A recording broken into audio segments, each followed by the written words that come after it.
Prav lepo pozdravljeni na še enem od hispanističnih četrtkov. V čast mi je, da lahko danes med nami gostimo, pozdravimo enega največjih svetovnih strokovnjakov za mezoameriško arheologijo, predvsem majevsko in arheoastronomijo, arheologa in etnologa, ki je študiral ta dva področja pri nas na Filozofski fakulteti, v Mehiki, kasneje pa tudi zgodovino in doktoriral iz antropologije. Doktorja Ivana Šprajca, ki pa je danes zaposlen na Inštitutu za antropološke in prostorske študije pri Znanstveno-raziskovalnem centru Slovenske akademije znanosti in umetnosti. Malce daljši naslov. Kljub temu, da že zelo dolgo potuje s pomočjo domišljije letalskih posnetkov ali na samem terenu, po teh zapuščenih starodavnih majevskih mestih, je zadnja leta, morda zadnje 2 leti znova vzbudil večje zanimanje, večjo pozornost domače in svetovne javnosti, saj je leta 2013 svojo ekipo v pragozdu Jukatana ponovno našel ostanke majevskega mesta ali celo majevsko mesto, ki so ga poimenovali Rdeči kamen. O tem je letos izdal tudi knjigo z naslovom Exploraciones arqueológicas en Chaktun, Campeche, država Campeche, in o tem nam bo tudi med drugim danes nekaj povedal. Seveda je avtor večjih del in knjig, kar si lahko tudi sami pogledate, če vas to bolj zanima. Ravno prej sem omenila, da antropologi, etnologi, morda tudi arheologi, sploh če prihajajo iz nekega zahodnega sveta, pri odkrivanju starodavnih civilizacij, kultur, proučevanju življenja, tudi v Latinski Ameriki nimajo vedno pozitivne vloge ali niso vedno imeli pozitivno vlogo, kljub temu, da svojim znanstvenim delom seveda pridobivajo določene podatke, delajo raziskave. Morda sem si sama pri sebi potem dovolila malce romantično spomladansko razlago in sicer, da tako kot bomo mi, bralci in strokovnjaki, z branjem ponovno oživljali svetove Günterja Grassa in Eduarda Galeana, morda arheologi to počnete, z branjem in odkrivanjem svetov starodavnih civilizacij, ki pravzaprav pripovedujejo vsem nam, ne glede na to, od kdaj in od kod prihajamo. Se pravi, spoznavanje ne sme imeti meja. Morda bi morali omeniti določene posameznike, ampak o tem kdaj drugič. Tako se dr. Šprajcu že zdaj zahvaljujem, da se je odzval našemu vabilu. Še eno krajše pojasnilo. Predavanje je v slovenščini, ni v španščini, zato ker, kadar odpremo predavanja za druge oddelke in za javnost, to pač naredimo v slovenščini, morda kdaj tudi v angleščini. Ja. Señor Šprajc, ahora tiene la palabra. Muchas gracias. Lepa hvala in dober večer vsem.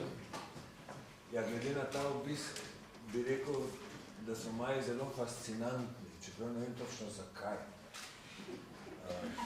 Res, da so bili v mnogih pravilih edinstveni, ampak obenem so pa s preostalim človeštvom delili vse pomembne napake in neumnosti. Ampak mogoče so tudi zaradi tega posebno interesantni, ker so se razvijali, živeli tako daleč od starega sveta, od drugih kultur, ampak so vendarle prišli do podobnih rezultatov, kot boste tudi videli. Zdaj, če se odzade, a se sliši to, a je v redu, akustika v redu. Prav sem že pozabil iz tistih mojih let, čeprav v glavnem je še vedno tako povedal. Torej, jaz bi najprej povedal nekaj o Majih nasploh, ker verjetno vam niso vsak dan skrb, jih postavil v kontekst in potem nekaj več v teh naših raziskavah, ki jih vodim že 20 leti v jugovzhodnem delu Mehike. Torej, kultura Majev je zrasla v okviru širšega kulturno-geografskega območja, ki mu pravimo Mezoamerika, in katerega obseg vidite na tej karti. Gre torej za srednji in južni del današnje Mehike, za severni del Centralne Amerike. Torej, Mezoamerike ne gre prevajati v Srednjo Ameriko, ker si pojma nista identična. Centralna Amerika je geografski pojem, Mezoamerika je pa kulturno definirano geografsko območje. Zakaj govorimo o Mezoameriki? Ja, zato, ker je na tem območju živela cela vrsta pred prihodom Špancev, seveda veliko ljudstev, ki so si bili marsičem različni, govorili so celo mnoge, celo nesorodne jezike, ampak vendarle jih je v zadnjih tisočletjih pred prihodom Špancev vezala cela vrsta skupnih kulturnih značilnosti. Tako so recimo vsa ta ljudstva imela podobno gospodarstvo, intenzivno poljedelstvo, zlasti gojenje koruze, ki je bila najpomembnejša kulturna rastlina. Posod so gradili templje, piramidalne, v obliki stopničarskih piramid, v glavnem imeli so enoten koledarski sistem, podobna božanstva, religijo, družbeno-politično organizacijo. Skratka, celo vrsto igro za šogo, celo vrsto elementov, ki družijo te kulture in ki so se začeli razvijati nekje v drugem tisočletju pred našim štetjem, ko se tu pojavijo prve visoke kulture, ali pa temu rečemo natančneje, razslojene družbe, kompleksne družbe. In to se zgodi tu vzdolž južne obale Mehiškega zaliva, kjer zraste tako imenovana kultura Olmekov, torej rečem tako imenovana, ker seveda ne vemo, kako so oni sami sebe imenovali. To je ime, ki so arbitrarno temu ljudstvu dali. Kasneje zgodovinarji in arheologi. No, na tej karti vidite tudi grobo kronološko delitev na 3 velika obdobja Mezoamerike in tudi nekaj od največjih arheoloških najdišč.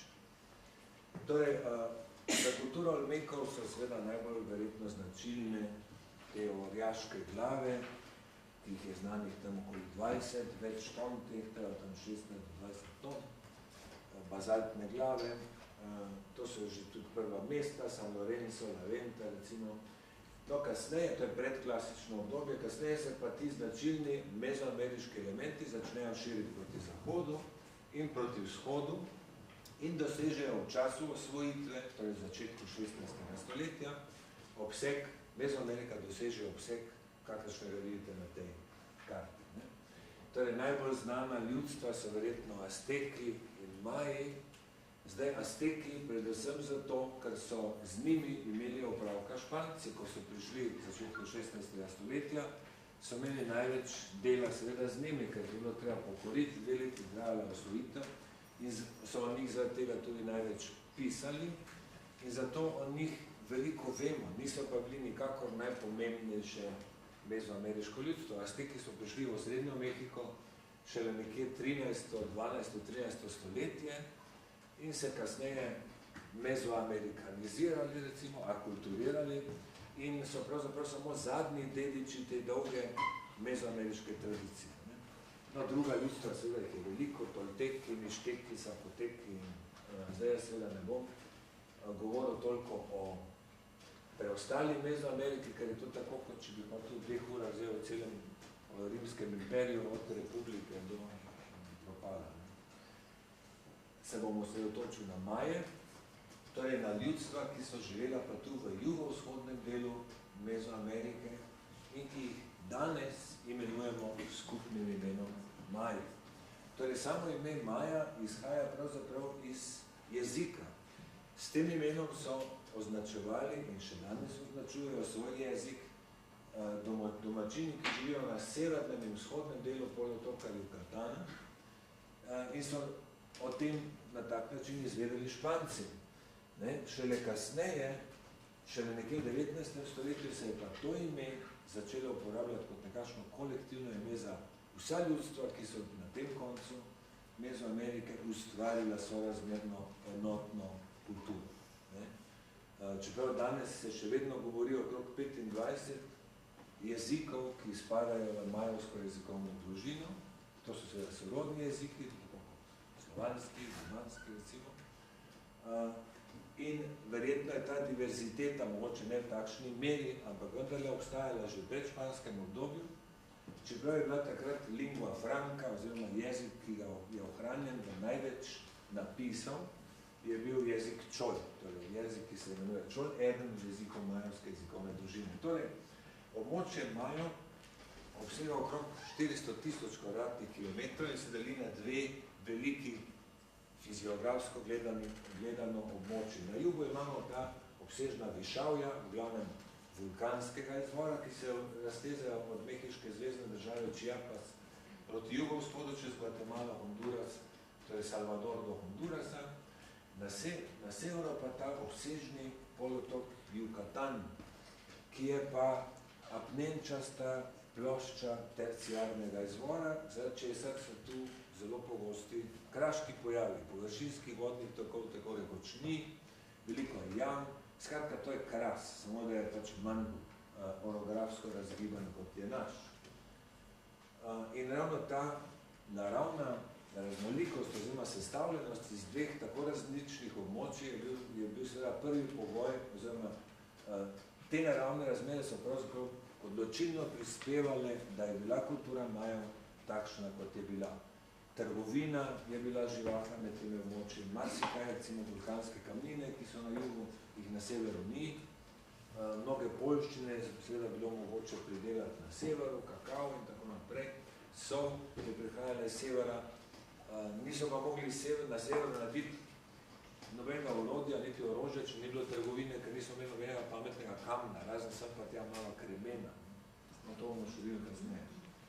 Tudi oni so bili tako, ne tako kot mi, ampak vendarle močno odvisni od trgovine na dolgo razdalje.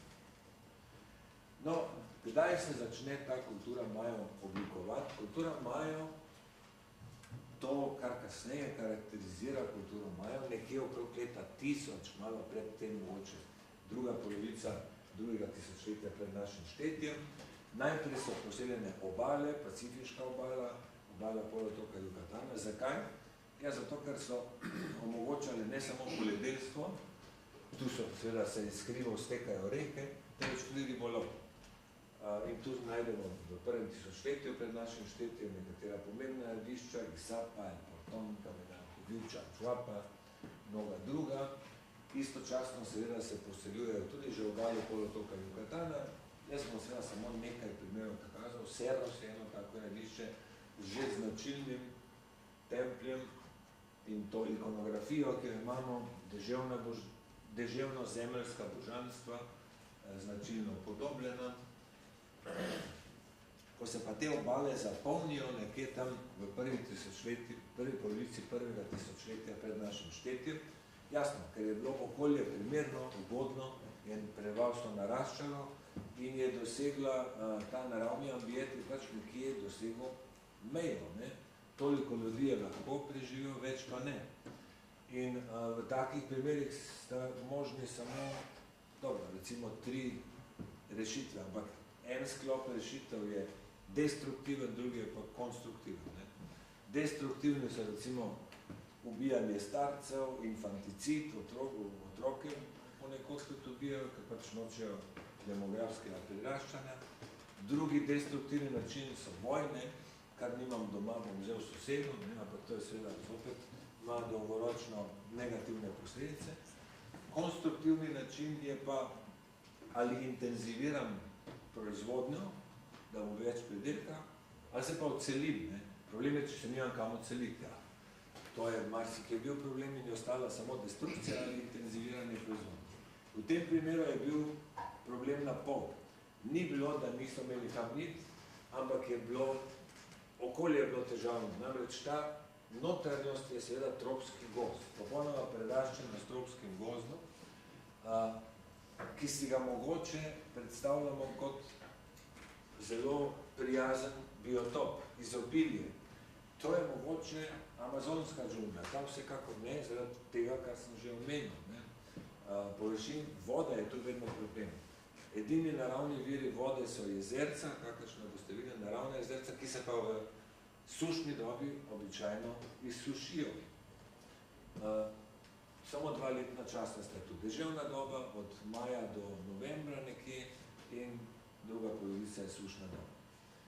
Tako da je bilo seveda treba 3-krat premisliti, ali bodo poselili to notranjost ali ne. No, odločili so se, začeli so jo kolonizirati in že sredi prvega tisočletja pred našim štetjem zrastajo prva velika mesta in na konec koncev ta orjaški El Mirador, ki ima še vedno eno največjo stavbo, kar so jih kadarkoli zgradili Maji. To je zdaj digitalni model samo centralnega dela Miradorja, zgoraj imate merilo, torej gre za ogromne stavbe, 50 metrov in več. Tale piramida Danta meri v višino 70 metrov, je sploh največja stavba, najbolj voluminozna, najvišja stavba, kar so jih zgradili kadarkoli Maji.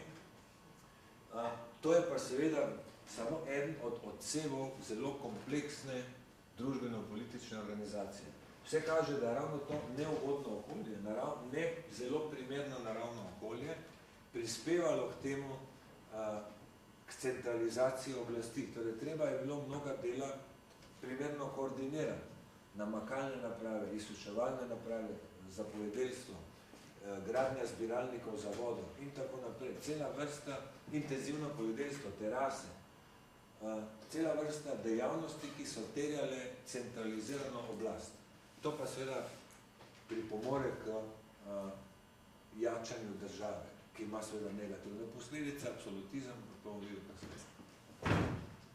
No, to je pogled na Mirador, kakršne še vedno, čeprav že leta potekajo izkopavanja, mnoge piramide so še vedno takole preraščene, ampak zaradi izkopavanja lahko seveda že bolj ali manj rekonstruiramo tudi notranjost teh templjev, kakšni so bili, ker je seveda spodaj marsikaj ohranjenega. Tudi na severu polotoka Jugatana se takrat dogaja že marsikaj, tudi to je recimo Isamal, orjaška platforma s to piramido na vrhu, da je res gigantska, lahko vidite že na Google Earthu. Torej, to je namreč vas, ki živi že par tisoč let. Torej, to je zdaj že kar mesto, Isamal. To so moderne hiše v okolice, vidite, kakšne so v primerjavi z dimenzijami te platforme. To je okrog 200 metrov dolgo, stranica, in okrog 7 do 10 metrov visoko. Torej, orjaška dela, kar verjetno tudi ni na ključe, to so ta zgodnja obdobja, enako kot v Egiptu. Največje stavbe piramide so iz zgodnjega obdobja, to je takrat, ko država nastaja. No, v klasični dobi se seveda je poselitev izredno gosta, celotni polotok Jugatan, Višavje na jugu, vse je poseljeno. Za polotok Jugatan lahko rečemo, da je bil gosteje poseljen, kot je danes, če seveda izvzamemo večja mesta. Zdaj, Campeche, to so večje koncentracije ljudi, ampak podeželje je bilo vsekakor gosteje poseljeno in to vidimo na vsakem koraku tudi arheološko. Nekaj največjih stavb, Calakmul je eno največjih majovskih mest nasploh. Torej, sama družbeno-politična organizacija Majev je bila nekako podobna srednjeveškemu feudalizmu. Dobro, mutatis mutandis, nekateri stoji drugačne, ampak to je še najboljša analogija. Nikoli niso bili Maji združeni v eni sami državi, temveč jih je bilo več v stilu nekako grških mestnih držav, in te države so bile med seboj pač v zavezniških odnosih ali pa v antagonističnih, tudi vojne so bile seveda pogoste. Največji državi sta bili vsekakor tisti dve, ki sta imeli prestolnici v mestih, ki sta danes znani kot najdišči Calakmul v mehiški zvezni državi Campeche in Tikal na severovzhodu Gvatemala. Torej, to je najvišja stavba v Calakmulu, danes znana pod prozaičnim imenom struktura 2.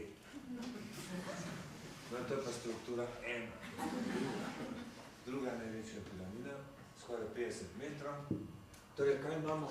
Majovska mesta seveda niso bila taka kot na naša, to niso strnjena mesta, temveč so bila sestavljena iz več arhitektonskih skupin, ki so jih ločevali večji ali manjši prazni prostori, oziroma najbrž ne prazni, temveč namenjeni poljedelstvu, vrtovom. To so pokazali analize fosfatov marsikje.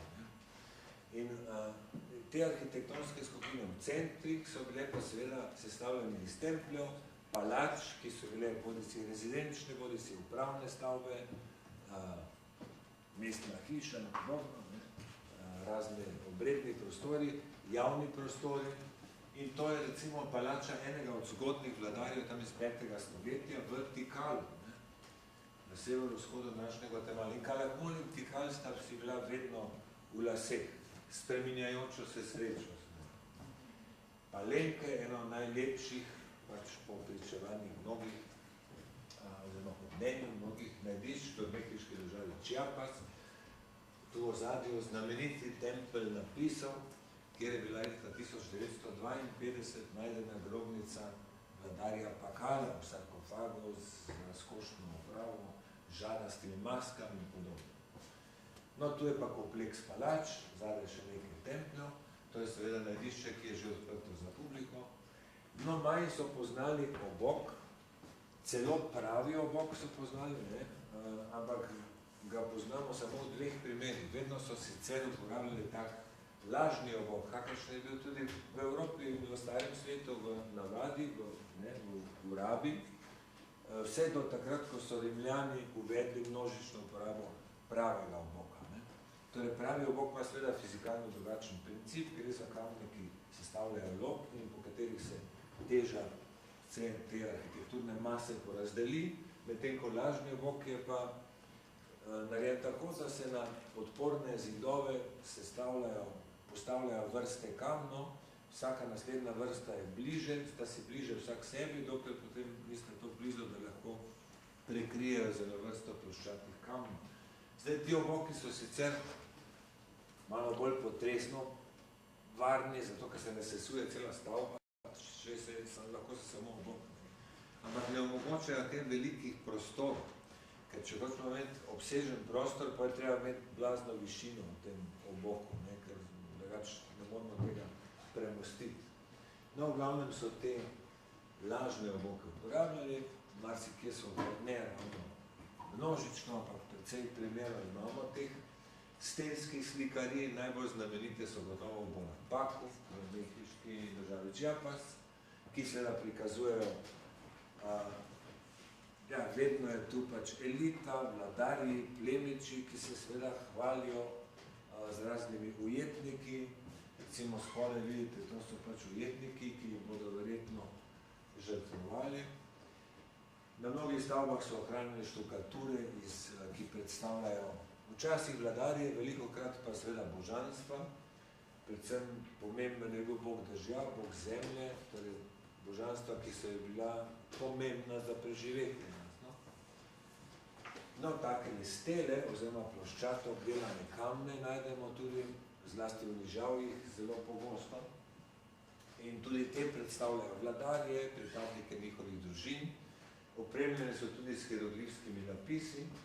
Največ teh stel je prav v Calakmulu, ki je verjetno največje majevsko mesto sploh. 120 jih imamo tam. Napisi pa seveda govorijo tudi o rojstvih, ustoličenih vladarjev, o njihovih pomembnih dosežkih, zmagah, zajetih pomembnih ujetnikov, dinastične poroke, skratka ista blamaža, kot posod posod. No in kaj se je zgodilo? Ta cvetoča kultura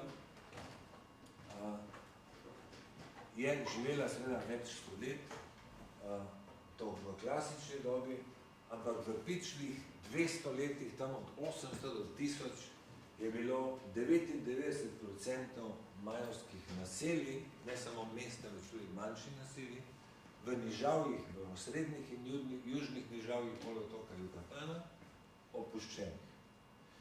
Na severu in na jugu v nižavjih je stvar tekla naprej, brez prekinitev do prihoda Špancev, ampak v osrednjem in južnem delu so lahko vsa ta mesta zapuščena in ponovno jih je požrla džungla. Pred nekoč so jih iztrgali džungli, potem jih je ponovno prekrila in v takem stanju jih seveda velikokrat najdemo tudi mi. Kaj se je takrat zgodilo? No, danes to ni več taka uganka, kot je bila še pred mogoče 20 leti. Vemo, da je bilo več faktorjev vpletenih. Torej, klima se je gotovo poslabšala. Vemo iz geoloških raziskav, da so bile vedno daljše suše, tam od 7. stoletja naprej zlasti. Vemo, da je bil seveda demografski pritisk, zelo veliko ljudi je bilo, preveč je bilo. In če se seveda ob tem še klima poslabšala in če vladarji niso spremenili svoje strategije in so še vedno zahtevali isto zase, potem je seveda moralo priti do krize. Rešitve, ki so jih skušali iskati, so bile zopet v glavnem uničujoče. Vemo, da se v tem poznem klasičnem času, da so se zelo razmahnile vojne, napadi ene države na drugo, kar je bil seveda zopet destruktivni način reševanja krize. Zdaj bom vzel pri sosedu, česar nimam doma. To se je mnogim posrečno, ampak uspeh je bil kratkočasen. Namreč nekatere te države so imela seveda ključno vlogo, ključno mesto v trgovini na dolge razdalje. Če se je ta trgovina sesula, je imelo to seveda globalne posledice. Globalne posledice za celotno območje imajo. To je nekaj podobnega, kot se dogaja v današnjem svetu, samo da danes smo mi vsi res dejansko globalizirani, oni so bili pač globalizirani v tem svojem svetu, višavi in nižavi. Recimo, pomembne surovine, kamni, kreml, obsidian, bazalt, žad, tega ni nikjer v nižavi. Cel polotok Jukatan, teh naravnih ležišč, tega nima, pa vendar povsod to najde. To se pravi, morali so dobivati z juga in zdaj obsidian je recimo vulkansko steklo, se vzpredil, posebna vrsta kamnine, ki nima za manj imena vulkansko steklo. To, ko se kolje, je ostro kot steklo, seveda, in se uporablja za rezila, za kline, ima pa to zanimivo lastnost, da je mogoče s kemičnimi in nuklearno-fizikalnimi metodami ugotoviti, odkot je posamezen obsidian. Tako da vemo, da so nekateri obsidiani prehajali iz zahodne Mehike do Majev, iz Gvatemale pa Ita. In zdaj žad, edina ležišča žada so v dolini reke Motagua v Gvatemali. Ampak žad najdemo po celi Mezoameriki. In je bil seveda za Maja najbolj dragocena surovina sploh. Oni zlata niso imeli razen v poznem obdobju, za njih je bil pomemben žad. No in če so zdaj v tej krizi, eno državo tam, nekdo je uničil, ki je imela mogoče pomembno vlogo v tej trgovini z žadom ali s čemerkoli, potem je to imelo daljnosežne posledice za celotno območje. Vse konec konca so najbolj tudi podložniki, so rekli, pa kakšno vladar, če nima niti za žad. Če enkrat ni imel za uhane in ogrlice, to, kar ima nekoč, pa je tudi zaradi tega zgubo že respekt. Skratka, stvar se je sesula zaradi mnogih dejavnikov, kombinacije teh dejavnikov, ampak drugod so se pa očitno nekaj naučili. Namreč severni del polotoka Jukatana živel pa naprej. To je znamenito najdišče Ušmal, mehiška država Jukatan. Torej palače, upravne, rezidenčne, tempelska piramida, ta je dosegel višek okrog leta 900. Kasneje tudi za mene, ampak tu so bile pač spreminjajoča sreča posameznih držav na tem severnem delu. Kasneje recimo Čičen Ica, tja do 12. stoletja živi, center pomembne države in ne glede na to, da je na severu padavin celo manj, pasatni vetrovi, ki prinašajo to vlago z morja, na severu je vedno manj padavin kot na jugu, torej tam je tudi problem z vodo, ampak zgleda, da so se tam pač nekaj naučili, namreč to so recimo zadnje impozantne stavbe na severnem delu polotoka Jukatana, vse kar je kasneje, recimo Majapan, zadnja prestolnica, so pa že, temu arheologi tam običajno rečemo, to je pa tista vegasta, šlampasta postklasika. Ampak in celo eno obdobje so nekoč imenovali dekadentno obdobje, v tem to najkasnejše obdobje, dekadentno, ker zgleda res dekadentno. No, danes mislimo, da pravzaprav ni šlo za dekadenco, temveč za prilagoditev. Sigurno so oni, kriza je bila gotovo tudi tam, deževja manj in tako naprej. Ampak zgodbe so gotovo prihajale iz juga. Nekaj ljudi je seveda emigriralo na sever iz tega kriznega območja in na jug. In so seveda s tabo prinašali zgodbe o vseh katastrofah tam. No in očitno so tam pa vladarji rekli, mogoče pa nema smisla, da tako grozno tlačimo te ljudi in so nehali graditi te impozantne piramide.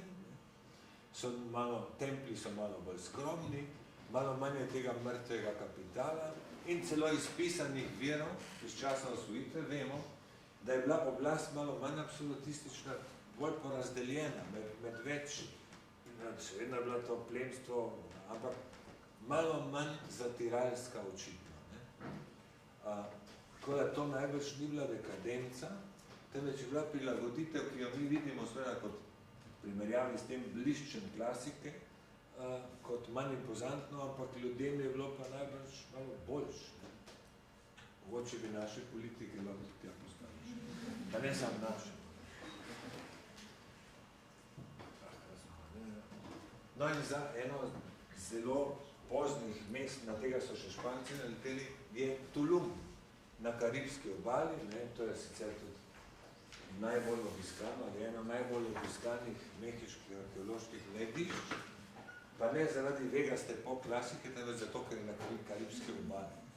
Spodaj plaža. Pa Cancun je blizu. No in seveda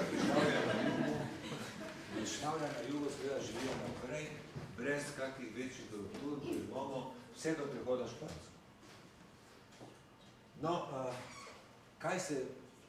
kakšna je sicer bila ta kultura z tehnološkega vidika, lahko rečemo, da je bila v kameni dobi. Ker kot sem rekel, nobena kovina ni imela, poznali so nekaj malega zlata, bakra v poznem obdobju, ampak to se najdejo sem tu pa tam kakšne okraski.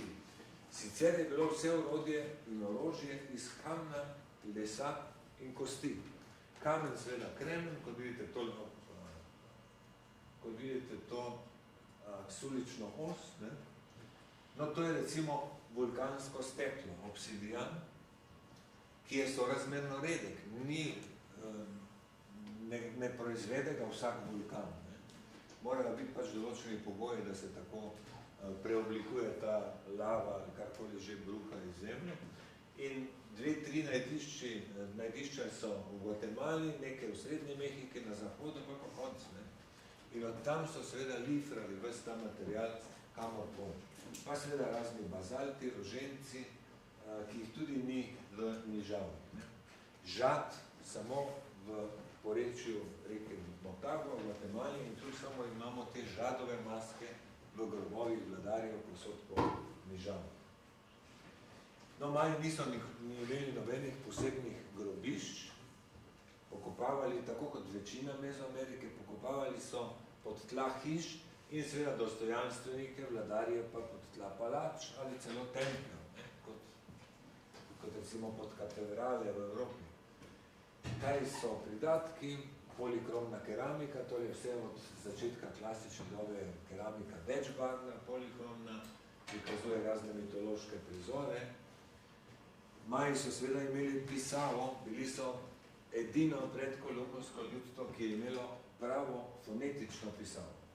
Torej, če rečem fonetično, tako da se je z njo lahko zapisalo karkoli, tudi abstraktno, ne mislim, ne neki slikopis in podobno rebusi, ampak prava pisava. Torej, njihova pisava sicer ni bila alfabetska, kot je naša, temveč je bila silabično-logografska. Kaj to pomeni? Zlogovno znak. Dobro, logogram je znak ali logograf je znak za celo besedo, silaba je pa seveda slog. Torej, besede je bilo mogoče zapisati z zlogi, z znaki, ki so predstavljali zloge, za nekatere besede je pa obstajal tudi logogram, torej en sam znak za celotno besedo. Za primerjavo od današnjih pisav, japonska je silabična, kitajska je pa logografska, da rabiš par tavžnih znakov, da si približno pismo. No in ta pisava je danes že v večji meri, recimo 80-70% razvozljava. Lahko jo beremo, krasijo pa seveda ti napisi, razne preklade, fasade, stele in tudi na keramiki. Maji imeli so seveda tudi najbolj dovršen koledar, Maji so bili izvrstni astronomi, imeli so celo tako imenovani sistem dolgega štetja, ki je omogočal njim in danes nam omogoča absolutno datacijo dogodkov. Zakaj? Zato, ker so tako kot mi šteli od neke fiksne točke v preteklosti, ne? Ki ustreza leto 3114 pred našim štetjem. Kaj se je takrat zgodilo, ne vemo, najbolj je bil to neki izračun za nazaj, ne? Iz numeroloških razlogov ali česa drugega, astronomskih mogoče, ampak vsekakor je bil zračunan kasneje za nazaj, ker leta 3114 pred našim štetjem so se komaj naučili dobro kmetovati, ne, kaj še, da bi kdo kaj pisal. Pa. Torej, podobno kot naše štetje, ne, vemo, da je menih Dionizij Mali v 6. stoletju, ne, šele izračunal datum oziroma leto Kristusovega rojstva, ne, pri čemer se je malo zmotil, kot vemo danes je bil Kristus rojen pravzaprav par let pred Kristusom. Ampak vsekakor to je bilo izračunano retrospektivno za nazaj. No in vedno so ti napisi na začetku opremljeni s temi datumi, ki jih lahko do dneva natančno usporedimo z našim koledarjem. O astronomiji govorijo njihovi kodeksi, žal so ohranjeni samo 4, ostale pač niso preživeli, pa tudi imamo neslavne zgodbe iz časa kolonizacije, torej 16. stoletja, kot je bil znameniti škof Diego de Landa, ne, ki je zapisal, da je dal, videl je še, da ponekod še sem pa tja malo žrtvujejo, ne. In je, seveda to so bili svečeniki, oni so imeli te knjige in bolje naročil, da morajo vsem znesti na kup in je zapisal pol. In ker v njih nismo videli ničesar takega, kar ne bi bilo povsem očitno delo samega hudiča, smo znesli vse na kup in se žgali. Na veliko žalost arheologov in zgodovinarjev. No, ampak pol ga izgleda ves zapekla, ker pol pa čez par let je pa napisal znamenito delo Relación de las cosas de Yucatán. Poročilo o zadevah na Yucatanu, ki je pa v bistvu najboljši etnografski prikaz življenja Majev na tem severnem delu Yucatana v 16. stoletju.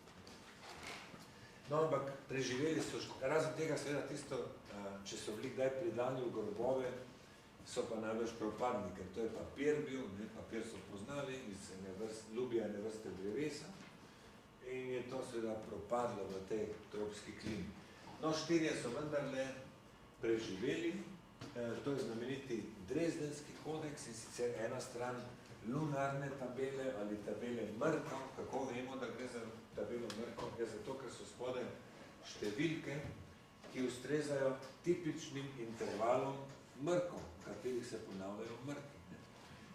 To so pa številke, ja, tudi tu so bili Maji posebneži, uporabljali so sistem zapisovanja števil z mestnimi vrednostmi. Pravzaprav ga niso izumili oni, temveč že njihovi predniki Olmeki, vsaj v 1. stoletju pred našim štetjem. Kakšen sistem, no to največ poznate, seveda poznate, zato ker je točno tak, kot je naš.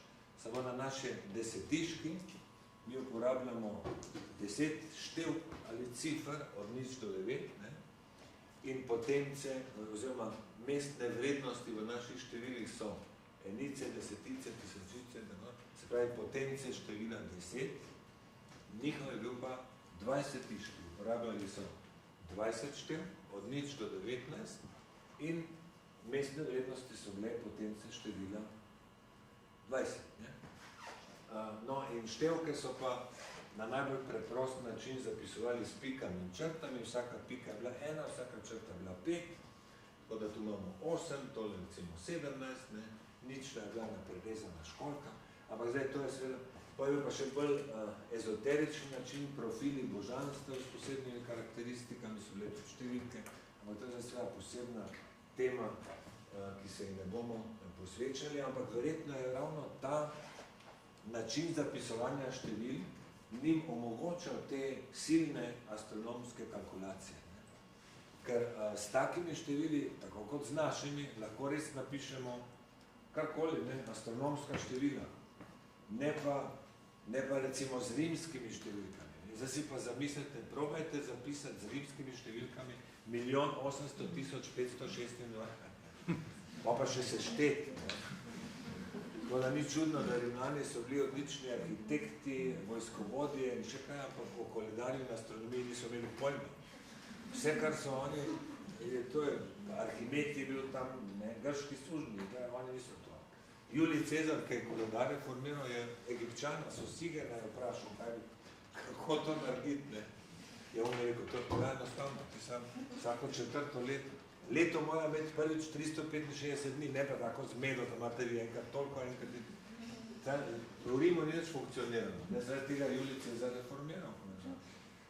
In pa mu je rekel, Sosigene, s 365 dni, pa vsako 4. leto samo en dan dodaš. Ne? Res, da doma tega ni mogel uvesti. Ne?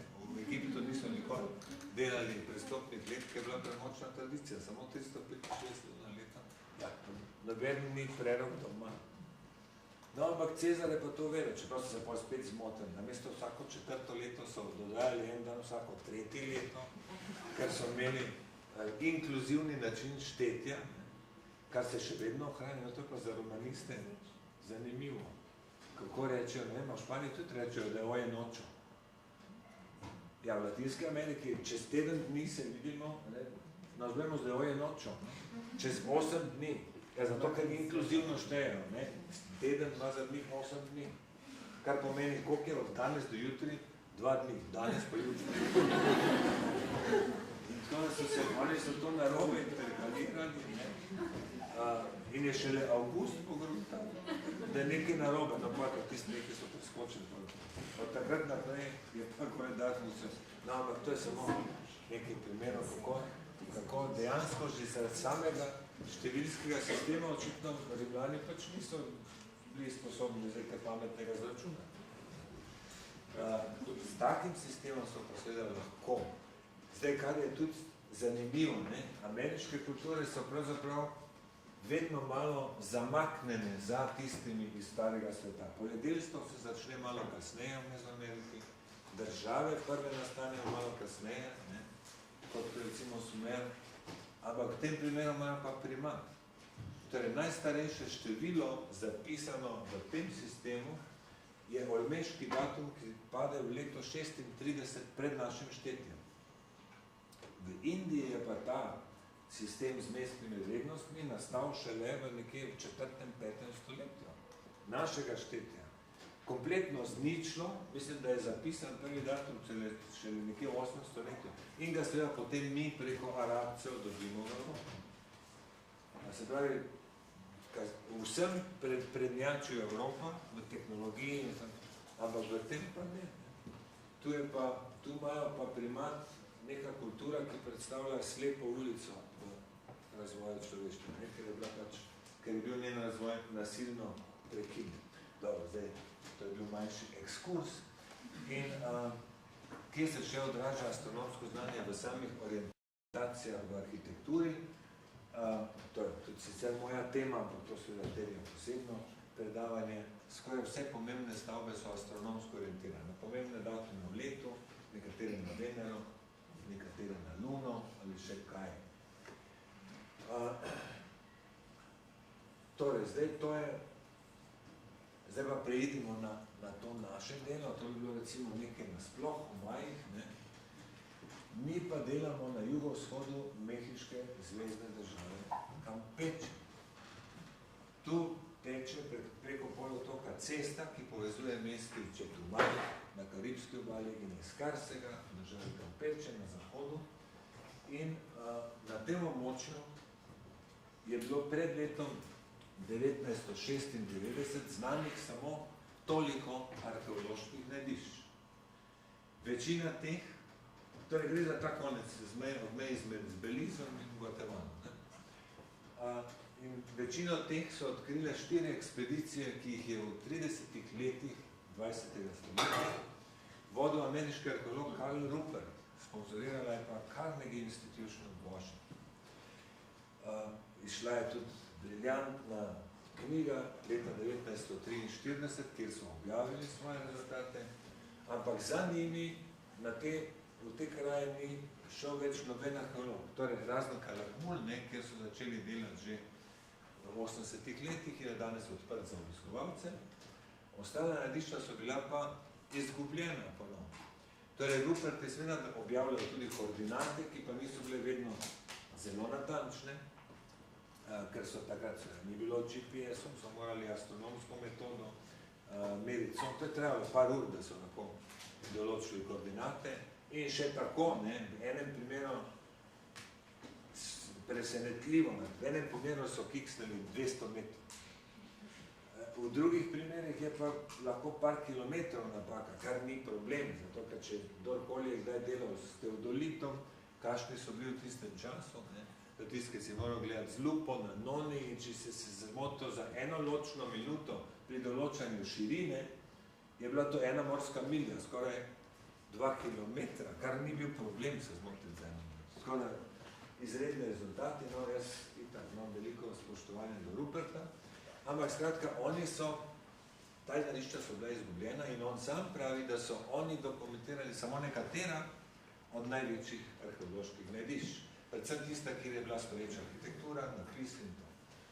No, mi smo potem leta 1996 začeli raziskave, jaz sem bil takrat še zaposlen na Mehiškem nacionalnem inštitutu za antropologijo in zgodovino in to je bil en vladni program, privatizacija zemljišč, zadružnih in tako naprej.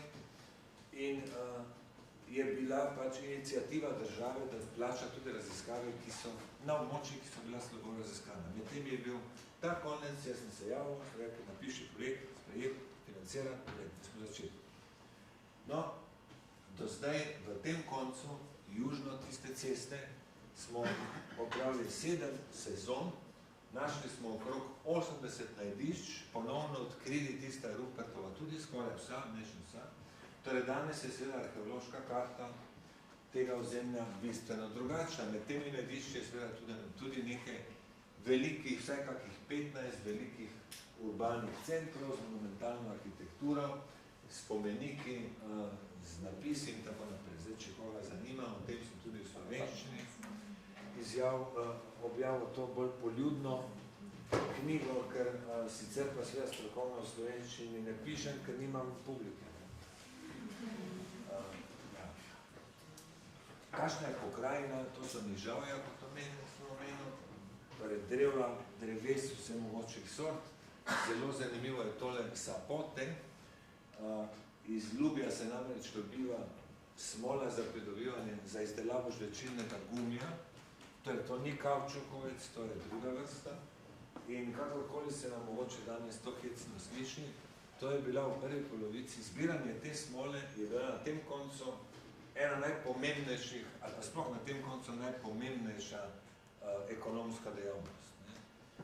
Takrat še ni bilo teh, še danes še vedno nabirajo ponekod, ampak danes v glavnem mnogi uporabljajo sintetične surovine, zaradi tega to ni več tako popularno. Ampak na tem koncu povsod vidimo te zareze, kot jih vidite tu.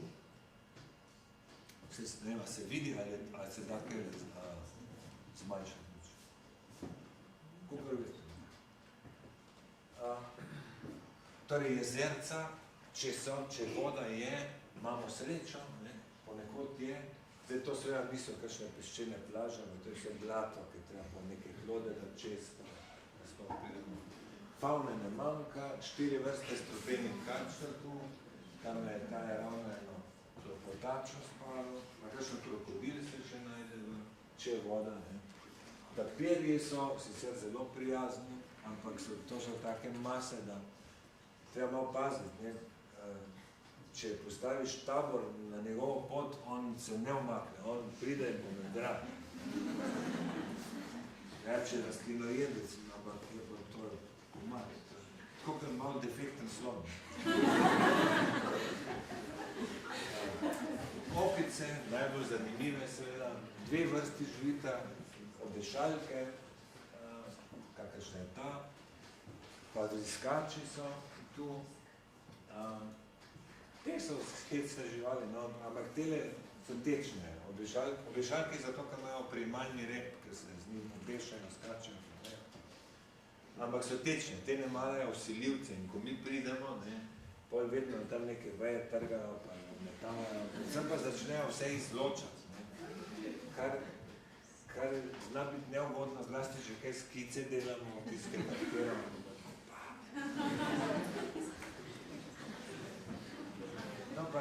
insekti, zdaj tisti, ki jih je največ, se seveda ne dajo fotografirati, komarki. Razne stenice, ki tudi ne bolezni prenašajo. Tarantele, več posebnega. Ja ne, mislim, tarantela sicer zgleda blazen pajk, ampak drugač pa ni kaj. Razen, če ga bosega nagaziš, no, bosi pač tako. Zdaj, kako to zgleda? Mi seveda največkrat najdemo ruševine, ne? Ruševine take, da na prvi pogled boste rekli, da se to je sam kup kamnov. Ja, je kup kamnov, ampak tisto, kar vidimo, je zgornja ruševinska plast. Ne? Bom pokazal dva primera. To je fotografija iz leta 1977. To je bil prvič v Mehiki, še kot študent, potoval. In to je, zgleda seveda naraven hrib. To je znamenita struktura 9, najvišja piramida v Bekanu. Leta 2000 so začeli izkopavanje. To je zdaj isti zorni kot. Vidite že stopničasta telesa, del tega stopnišča in danes, ko je že restaurirana, je takšna.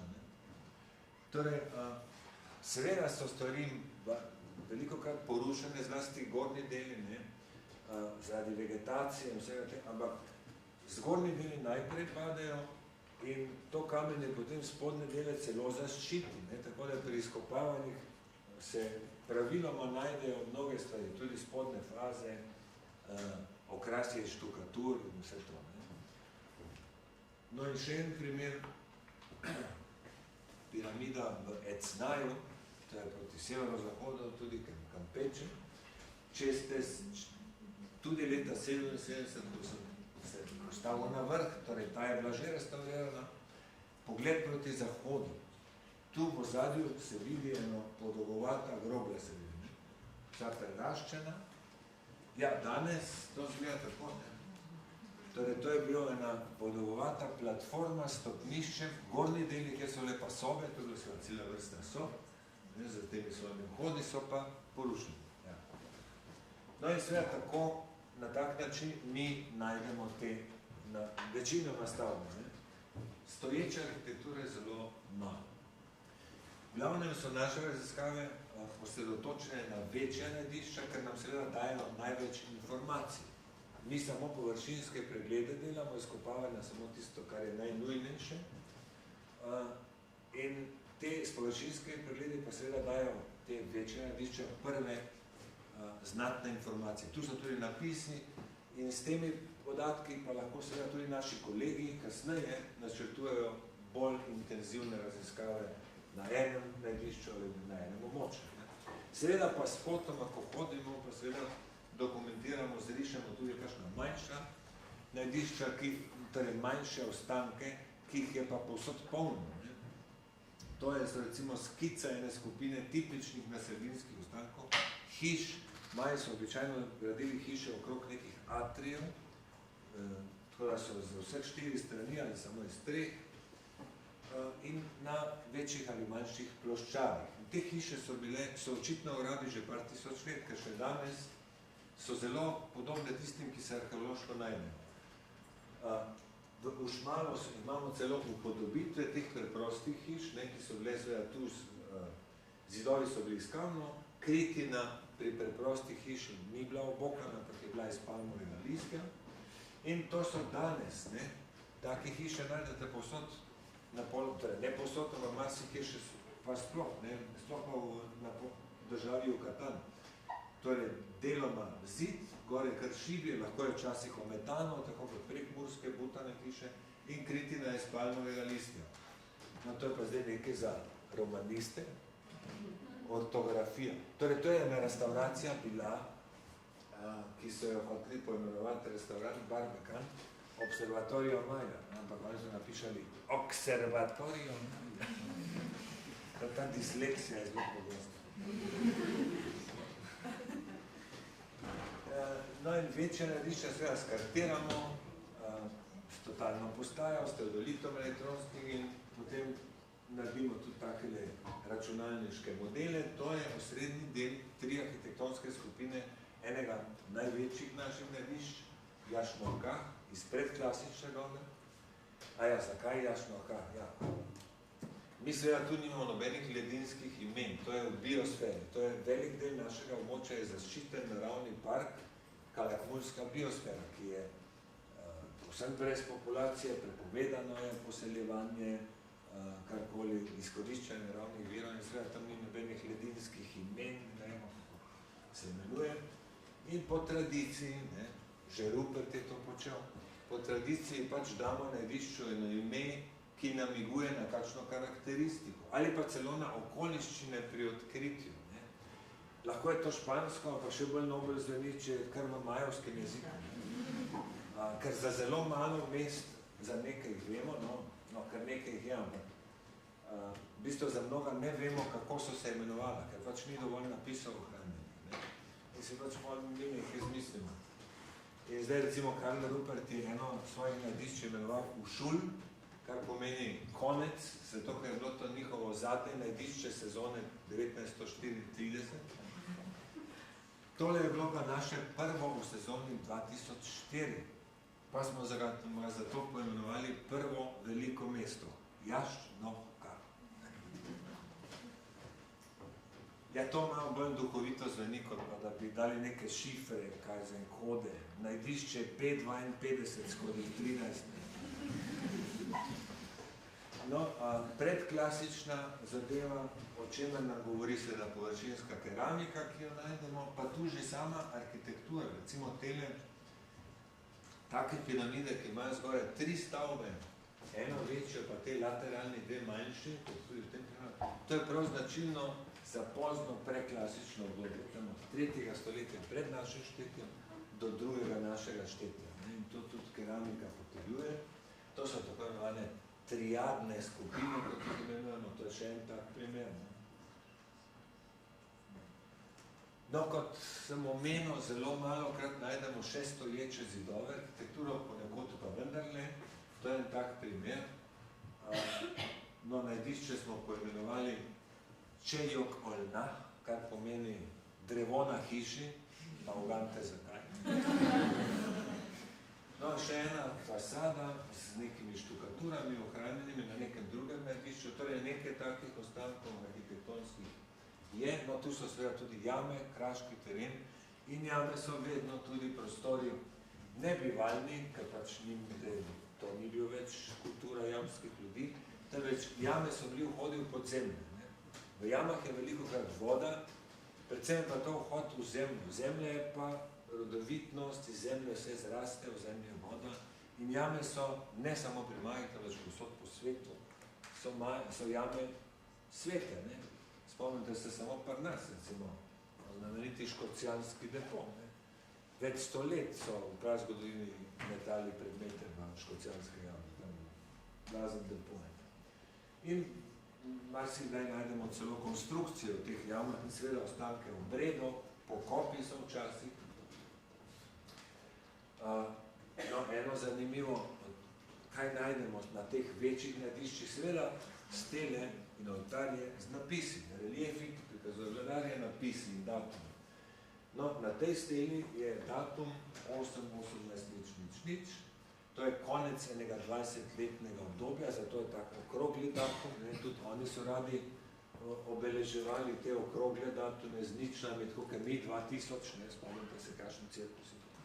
No, in takrat je ob teh okroglih datumih so vladarji morali opravljati posebne obrede za ohranjanje kozmosa.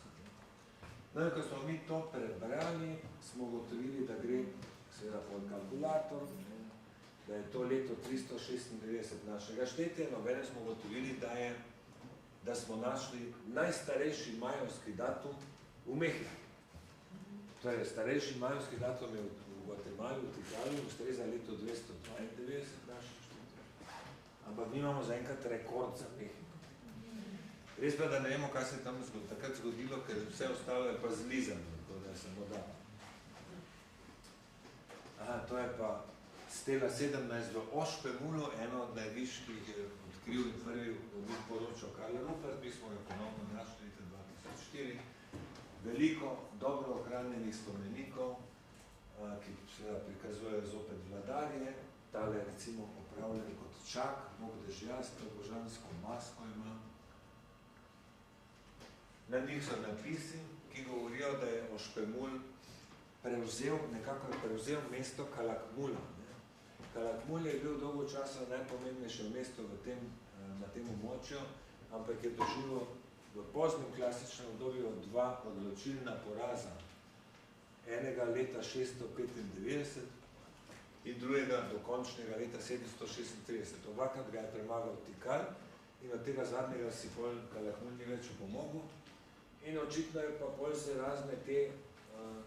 razni podložni gospodje se bolj otresejo jadoma, se osamosvojijo in potem usvetijo mesta, kakšen bo Ošpemul, in izgleda, da so oni tudi prevzeli to vlogo Kalakmula, o čemer govorijo ti napisi. No, jaz seveda nisem specialist za epigrafiko, tudi pri nas v arheologiji je potrebna specializacija. Nam je dolgo vrsto, torej večje število sezon je z nami sodeloval profesor dr. Nikolaj Grube iz Bonske univerze, eden najvidnejših strokovnjakov za epigrafiko Majev.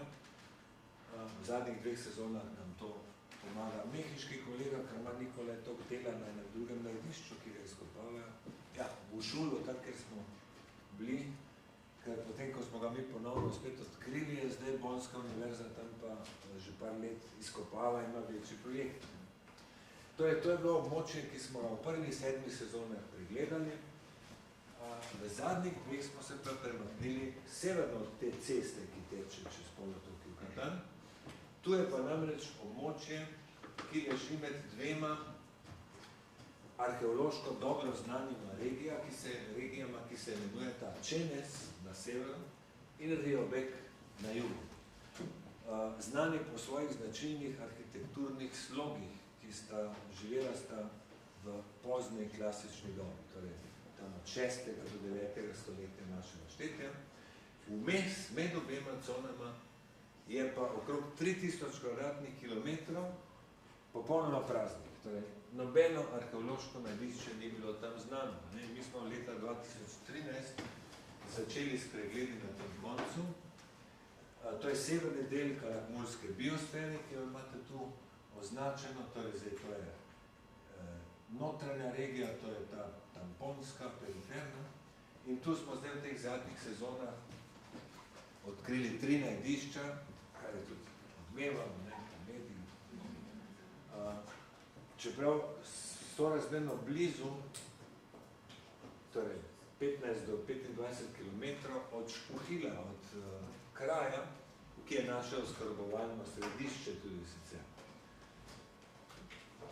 No, seveda je treba vedno omeniti tudi tiste, ki nam omogočajo te raziskave. National Geographic nas je leta 2013 že 3. podprl, naša slovenska agencija Ars Longa, potovalna, nas podpira že vrsto let. No, seveda tudi Mehiški institut nacionalne antropologije in istorija, slovenski ZRC Sazur, moja institucija, in lani in predlani pa tudi še avstrijski podjetje Villas, slovensko Adria Kombi, en mehiški hotel, pa še nekaj posameznikov. Brez tega pač v teh kriznih časih ne bi bilo mogoče narediti nič. Tole je naš vozni park, no to še ni več vozni park. To je edino inštitutsko vozilo, ki ga imamo tam. Pač 4-kolesni pogon, zdaj imamo že tudi 3 leta vinč, torej vitve smo se pomislili, kar je zelo dobrodošlo. Sicer je treba pa še vedno kaj najeti, no in tale 3-tonski tovornjak je od enega od naših delavcev.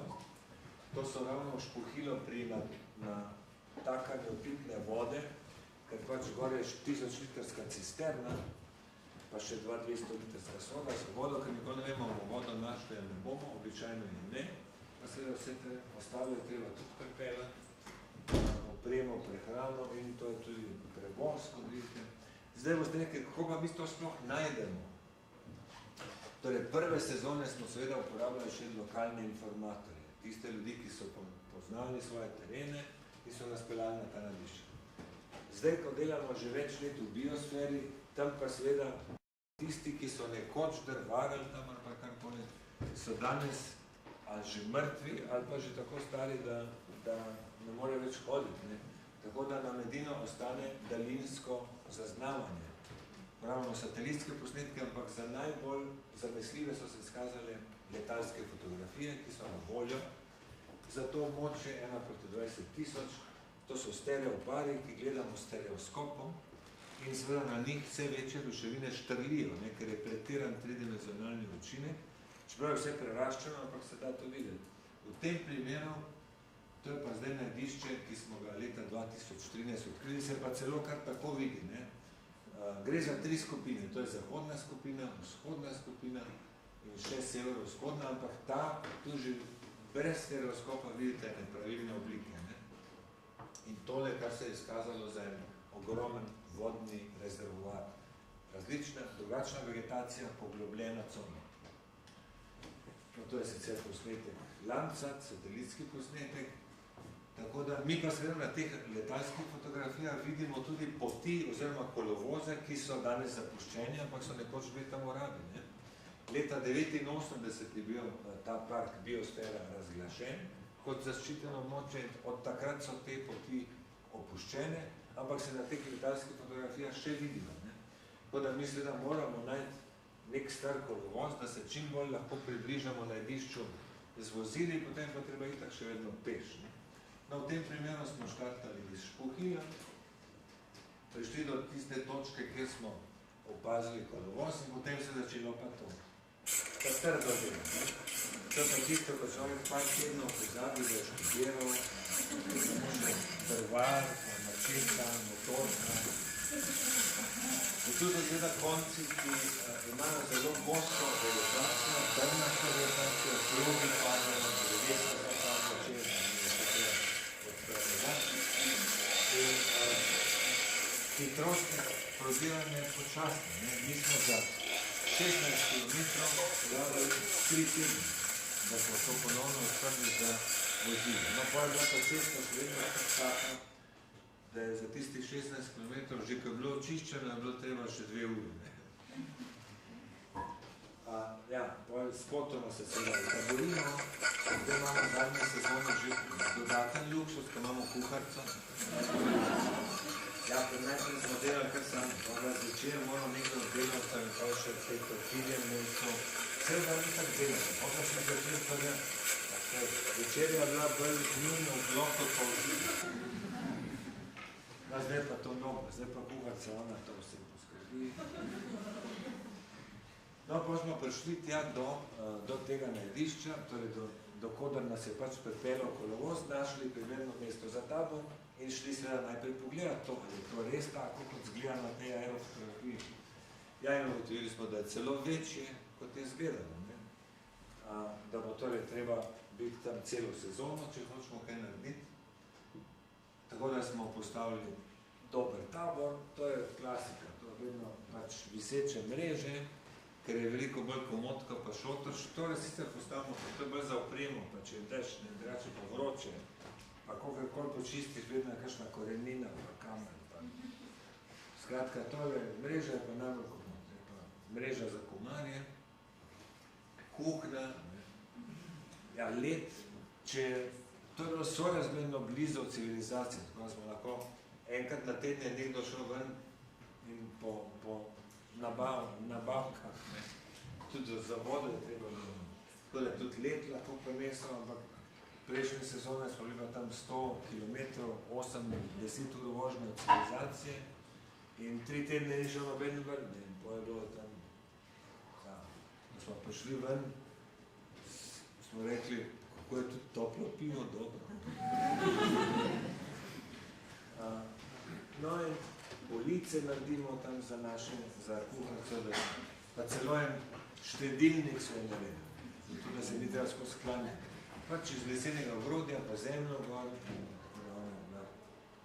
Imamo kar infrastrukturo. Pa se začne snemanje tega centralnega dela, 3 arhitektonski kompleksi so v tem najdišču, to je bilo leta 2013. To je seveda lokalna postaja, moj kolega je tukaj za slovenske prostorske študije, geodet, Aleš Marsetič, ki nam pomaga že več sezon. Tu je še sicer sta mehiški kolega, arheologa, Atasta Flores, Octavio Esparza, ki je sicer epigrafik, strokovnjak za pisavo, že zadnji dve sezoni je bil z nami. Delamo seveda cel dan, ker pač nimaš kaj popoldne, da bi tam poležaval v mreži brez veze, ker so komarji, pokroče, nima smisla. Zdaj, delamo čim več, zato da čim prej efektik gremo. Zvečer, popoldne, pozno je pa treba seveda podatke sneti iz totalke, pa pregledati, kaj smo, pa dnevnik napisati. Odzadnji je seveda generator, ker brez tega pač nič ne laufa. No, to je naš računalniški center. In to je zdaj že prvi izdelek. Zahodni, največji kompleks tega mesta, ki smo ga poimenovali Čahtung, to boste videli zakaj. Tipično majevsko mesto, torej več trgov, obkrožajo piramide, piramidalni templji, te masivne, zelo voluminozne, podobovate stavbe, ki so bile očitno palače, rezidenčne ali kakšnega administrativnega tipa. Še en tak stranski pogled na tole. Tole je pa obredno igrišče za igro z žogo. Vedno, kadar imamo taki dve grobli sporedni stavbi, vemo, da gre za igrišče. Torej, v Mezoameriki so seveda poznali kavčuk. Ne samo čigumi, ampak tudi kavčuk. Tudi kavčukovec raste in so izdelovali žoge. Se konec koncev, tudi kavčuk imamo od tam.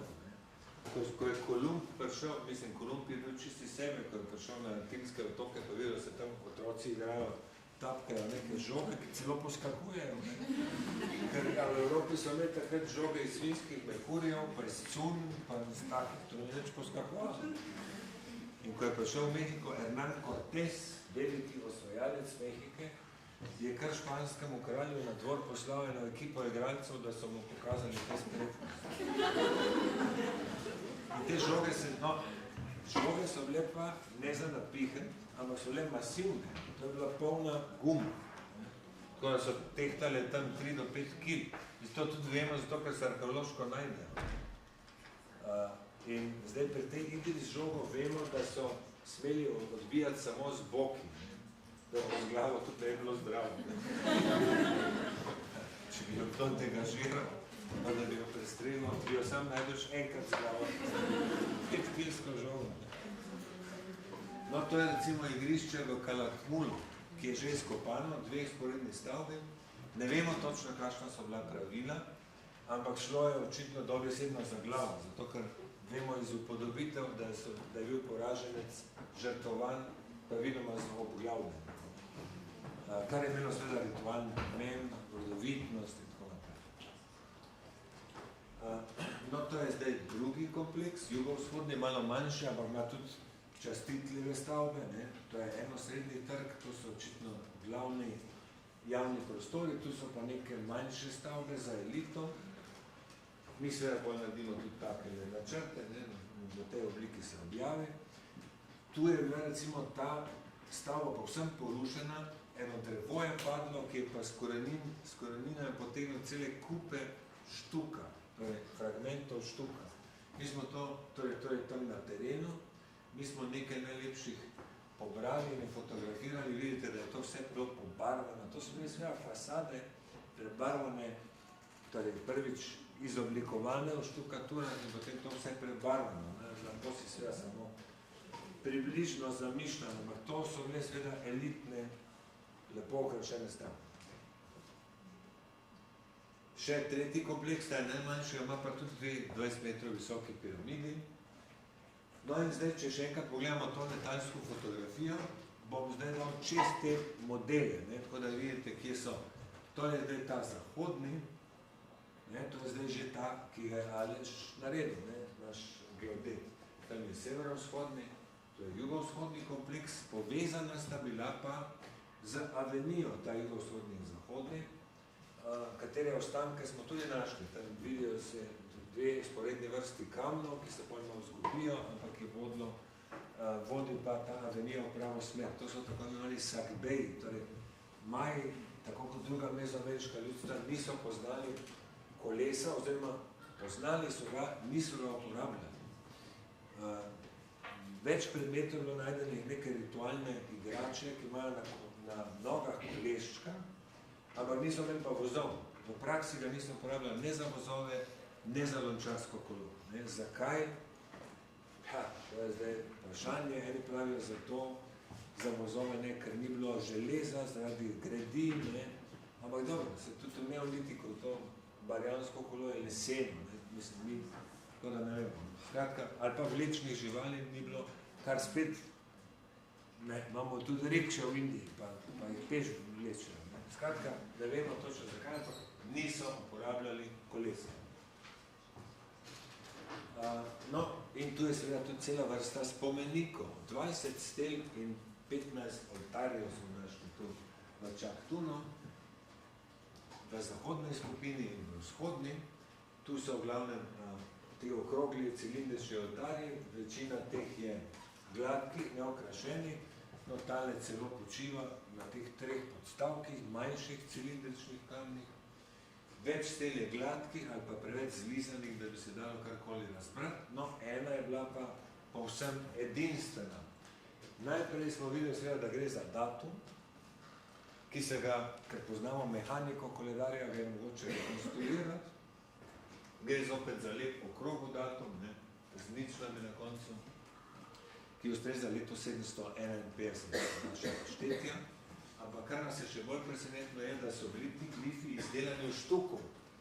To je pa edinstveno, zdaj nimamo takih primerov. Nekatere stele so prekrite s tankimi plastmi štuka drugot. V tem primeru so pa celi glifi bili izdelani v štukaturah. To je pa nekaj, česar doslej nismo poznali. No, Octavio je pol sodelavci tu nekaj še skopal, da to, da je lažje dokumentiral te reliefe in je našel celo ostanke, fragmente, ki so odpadli tega napisa štukaturi. Tole recimo glif za mesec, za uvinan, ker se ve kam, tole so ničle, ne, tu je seveda 9, pa nič. Ob straneh se del datuma ponovi in pol piše, da je na tisti dan, na ta dan je bil postavljen Čaktun. To, kar piše spodaj, Čaktun, rdeči ali veliki kamen. Mi smo takrat že dolgo časa razmišljali, kako je pa to krstili, to najdišče neko fajn ime moramo najti. Tako je pa rekel Octavio, to je Čaktun, piše rdeči kamen, ampak to je čisto dobro ime, pravi, zato, ker dejansko od zadaj so ohranjeni ostanki rdeče barve, tudi zdaj to najbrž ne vidite, ampak v vseh teh zarezah je še rdeča barva. Tako da oni so poimenovali ta spomenik Čaktun, rdeči kamen, in smo rekli, no pa ne bo najdišče tudi kot Čaktun. In tu je, kdo je to naredil, imamo celo ime vladarja. Ahkinič Balan, Sončev jaguar, nekaj takega bi bil premaj. To je dokaj pogosto vladarsko ime pri Majih, tako kot so v Evropi bila, so se ponavljala, ne? Sprednji del je zelo erodiran, ampak vidijo se tele nogice, ne, samo še od predpasnika, od tega vladarja, očitno prav ta Ahkinič Balan.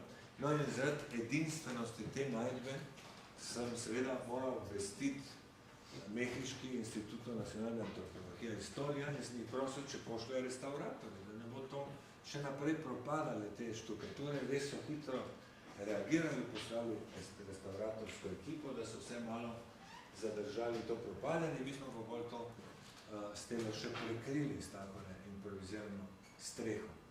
No, kar je bilo tu še zanimivo, ne, je, da smo našli veliko stel v sekundarnih pozicijah. Tale je komaj da štrlela izdal, videl je Octavio neke hieroglife, malo odkopan, videl, da je konec. Samo štrcel je bil, samo fragment, ki je bil pa očitno sem namenoma postavljen, ker je spodaj še ta pravokotno obdelani kamen. No in potem teh primerov je bilo kar nekaj. No. Glifi so preveč erodirani, da bi se dalo rekonstruirati. Teh sekundarnih pozicij je kar nekaj, jaz bom pokazal samo najbolj zanimive. ki govorijo o tem, da je najprej nekdo te stele postavil, potem pa čez nedoločen čas je prišel pa nekdo drug in jih je prelomil, postavljal drugam. Kaj zdaj to pomeni? Verjetno celo neko menjavo prebivalstva. Ampak to je zdaj ena od ugank, ki je seveda nismo še rešili.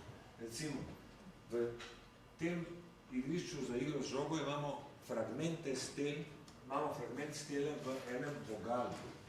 Takole smo ga našli, videti je bilo, da so reliefi tu, no in pa je Octavio to odkopal in je odkril seveda, da je samo fragment, da je nekaj manjka. Ne? In kakorkoli se je trudil, da bi videl je seveda, da je lepo obdelan relief, ampak ni razbral, kaj zdaj tisto pomeni. Ne? No, pa, ko smo šli po noči, ker vedno moramo to še po noči poslikati, ne, z raznimi osvetlitvami, zato da se dobro vidijo vsi motivi. Šele takrat je pa pol kar naenkrat Octavio tam zavijal vrat, pa kar naenkrat zatulil s glasom, ki ga je najbolj imel že Arhimed, ne, ko je zaklical svoj znani Eureka, je rekel, tja se vena, na glavo je postavljena. In je gre seveda za gornji del stele, zdaj tu največ ne morate dobro razbrati, ampak profil obraza vladarja sto na glavnim okrasjem, 3 maske, božanske maske ima na glavi, ne. Tole, kar je pa spredaj, je pa zelo stilizirano žrelo kače. Zdaj to mogoče, da se mi ni treba verjetno. Če boste še kaj gledali v maju, boste videli, da dejansko so, da se sledite razvoj tega motiva, ne gre za zevajočo kačo. No, ob stranih so bili seveda tudi napisi, ki so jasno tudi na glavo, to je pa zdaj del datuma, ki se ga da tudi rekonstruirati. To je na eni strani del datuma, to so pa lunarni podatki, ki praviloma spremljajo napise, ne, v kateri fazi je bila luna, v katerem mesecu, semestru. Torej gre za isti datum kot na steli 1, spet okrogli datum, tako da ta, ki je tu podobljen, je očitno tisti Ahkinič Valam, ki je omenjen na drugi steli, ne? Ker gre za točno isti datum. No, v tem, tu je pa tudi še eno igrišče za igro z žogo v jugovzhodnem kompleksu, ki je prislonjeno na te 2 piramidi. Tu so pa kar v 3 vogalih odlomki steli. Najbolj zanimiv je tale, ki je takole štrlel tam na severozahodnem vogalu in ko so začeli izkopavati, so videli, da sta pravzaprav 2 kamna, ki sta sestavljala vogal ene od obeh podolžnih stavb. Ne? Zelo dobro obdelana, no tu se je videl, da je en postavljen na glavo, drugi en imel noge, torej 2 fragmenta iste stele, samo da je bil zgornji konec postavljen na glavo. No, Octavio je to seveda najprej zrisal, dokumentiral, fotografiral, potem so to sestavili in smo gotovili, da gre za zelo dobro ohranjeno postavo vladarja v vsej svoji razkošni opravi. Tudi na drugi strani je obdelan, čeprav ne vemo, ali to gre za isto osebo ali za katero drugo, ker napisi pa nič ni teksta, samo datum je pa astronomski podatki. Ampak tu nič ne manjka, zato ker je stela je prelomljena, ampak kompletna. Tu gre pa za datum, ki je pa 20 let zgodnejši od tistega prej, ampak zopet en konec Katuna ali 20-letnega obdobja. 731. Torej pozno klasično obdobje. No, to je bilo Čaktun, leto 2004. Zdaj, lani, zdaj s tem zaključil, če še niste obupali. Izkoristili smo isto, deloma isto pot kot leta 2013, potem smo šli pa na mesto proti Čaktunu, proti jugu, ker smo imeli tam 2 cilja glede na letalsko fotografijo. Prvi je bil najbližje, ki smo posredili, zakaj pomenovali Tamčen in drugo Lagunita. No, to je Tamčen, tempelj ohranjeno, deloma ohranjeno zgornje svetišče, takih 15 metrov visok, torej to so še ostanki zgornjega, kapele recimo tega Sancta Sanctorum. To je bila pa cela vaja, da smo to pofotografirali, zato ker je toliko tega arhitektonskih detajlov, da se danes to da narediti s posebno tehniko fotoskeniranja, se pa cel 3D model naredi. Zdaj mi seveda nimamo te silne opreme, razne stative, pa smo pa to vezali kamero na razne palce in odhodili. Plezali in še opice so nam bile fauš. Spodaj je bila ena stela, sicer zelo zlizana se. No, tu smo tudi uporabljali majovski know-how, za dvigovati. Ker mi vedno to delavci vedno, pa vse je nekaj, dobro, 5 jih je vedno nekaj vzvode, pa to se nekaj, pa dobro, kaj smo zdaj matra. Eni so delali pri kartiranju, tu sta bila pa samo 2 ali 3 smo mi. Pa dajmo mi nekaj narediti, koliko smo morali to maji, ne? Pa smo pa nekaj ta sisteme vzvodov in to, in eden sam je potekal.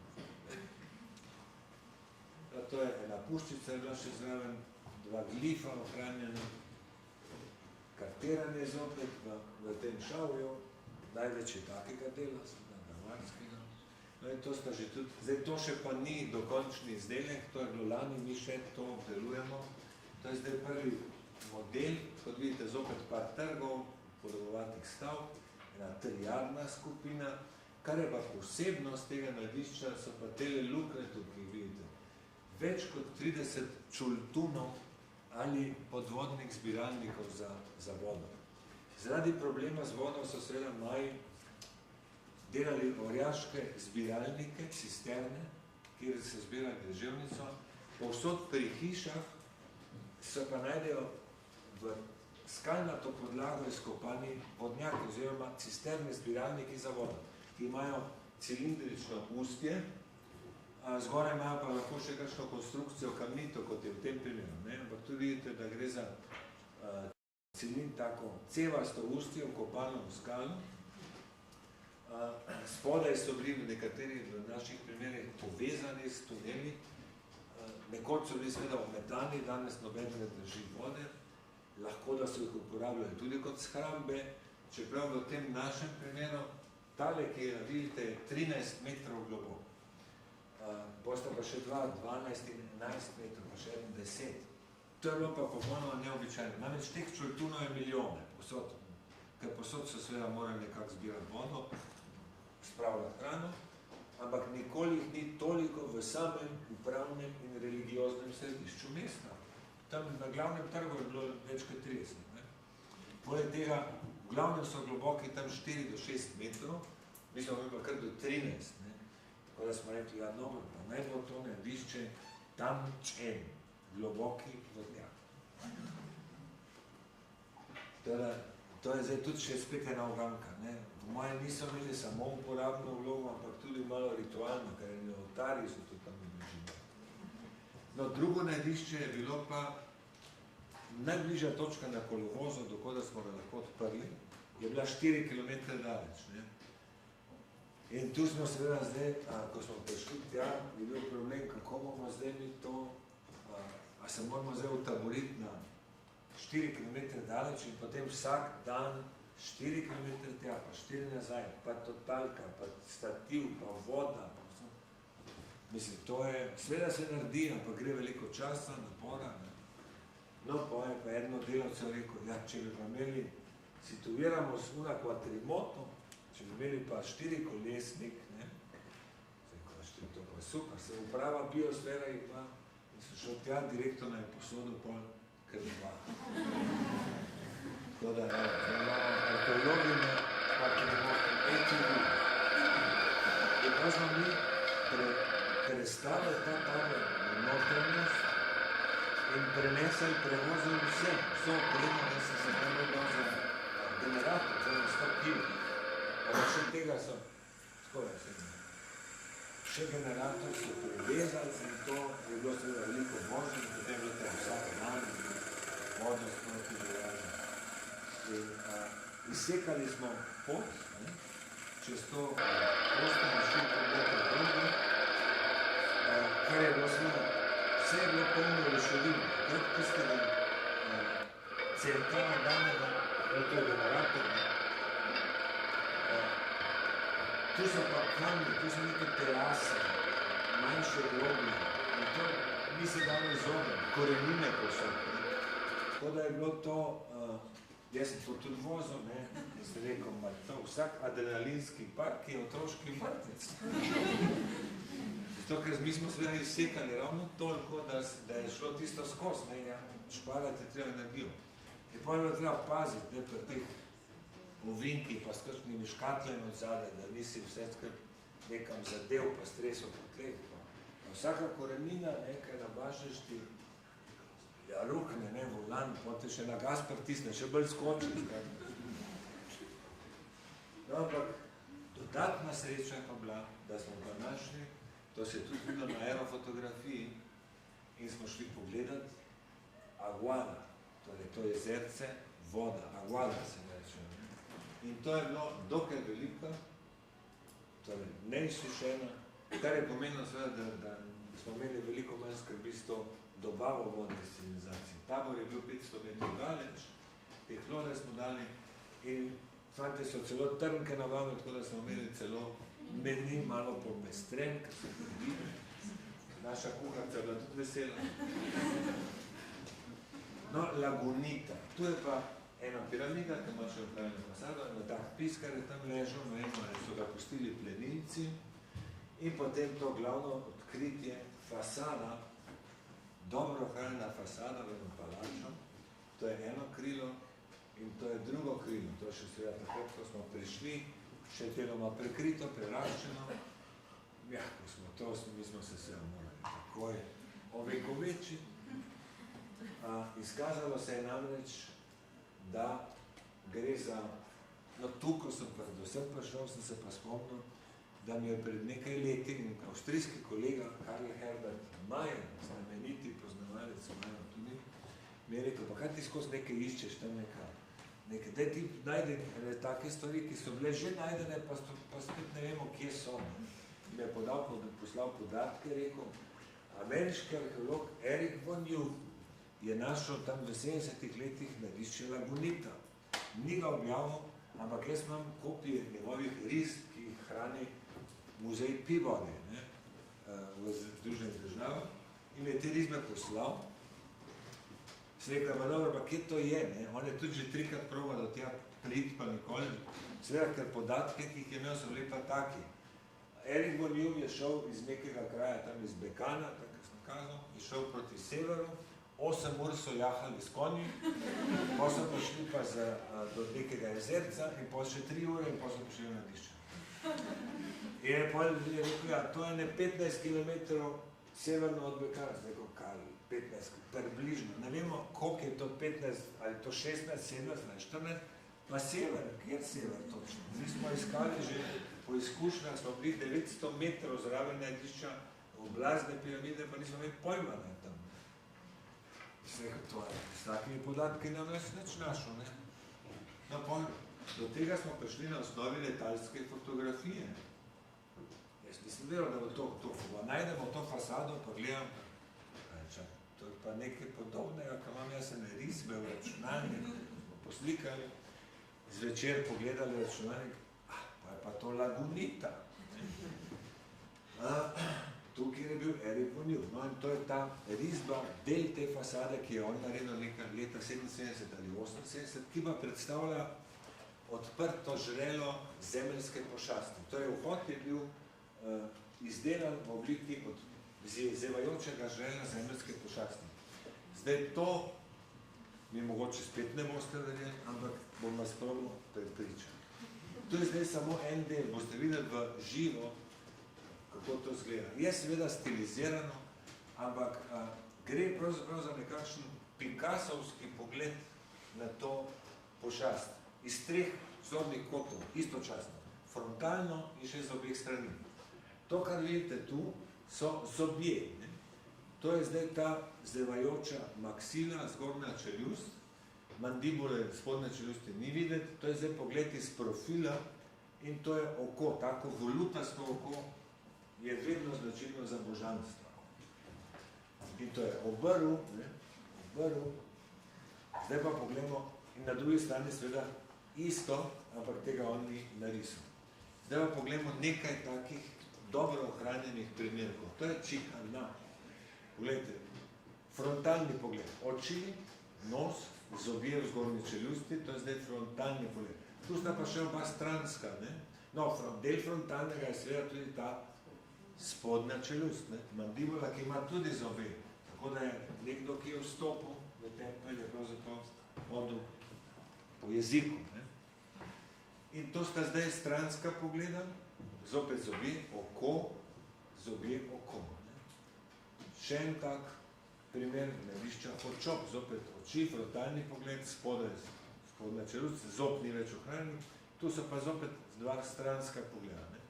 Pa še ormigera, to so najbolje ohranjeni primerki, zopet oči, frontalno, zobje, eno oko, stranski pogled, drugo, ne?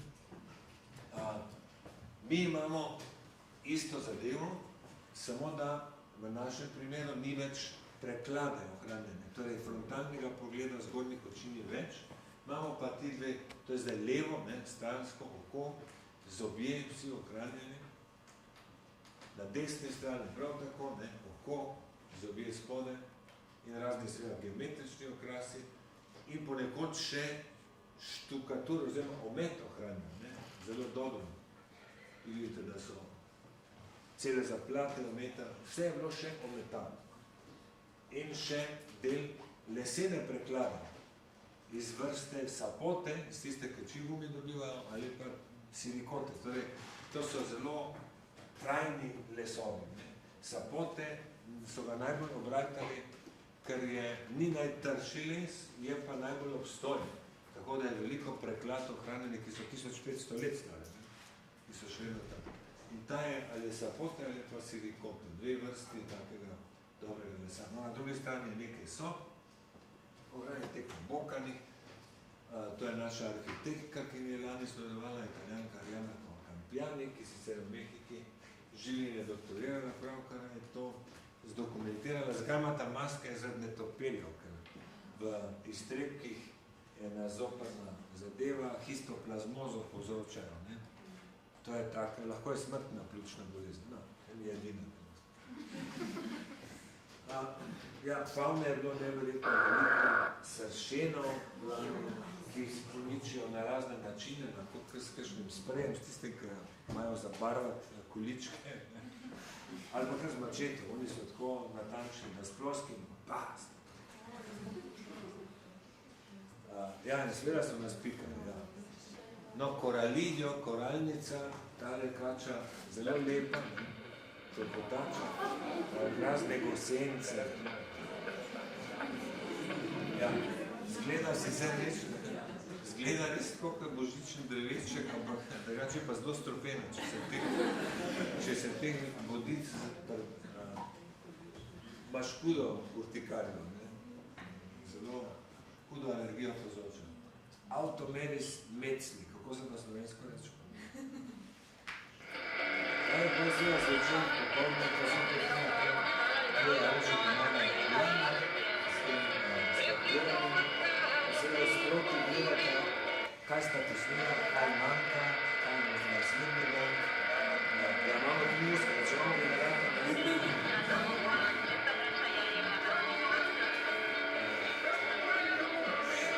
To še tudi se ne bila, što se tiče večeri.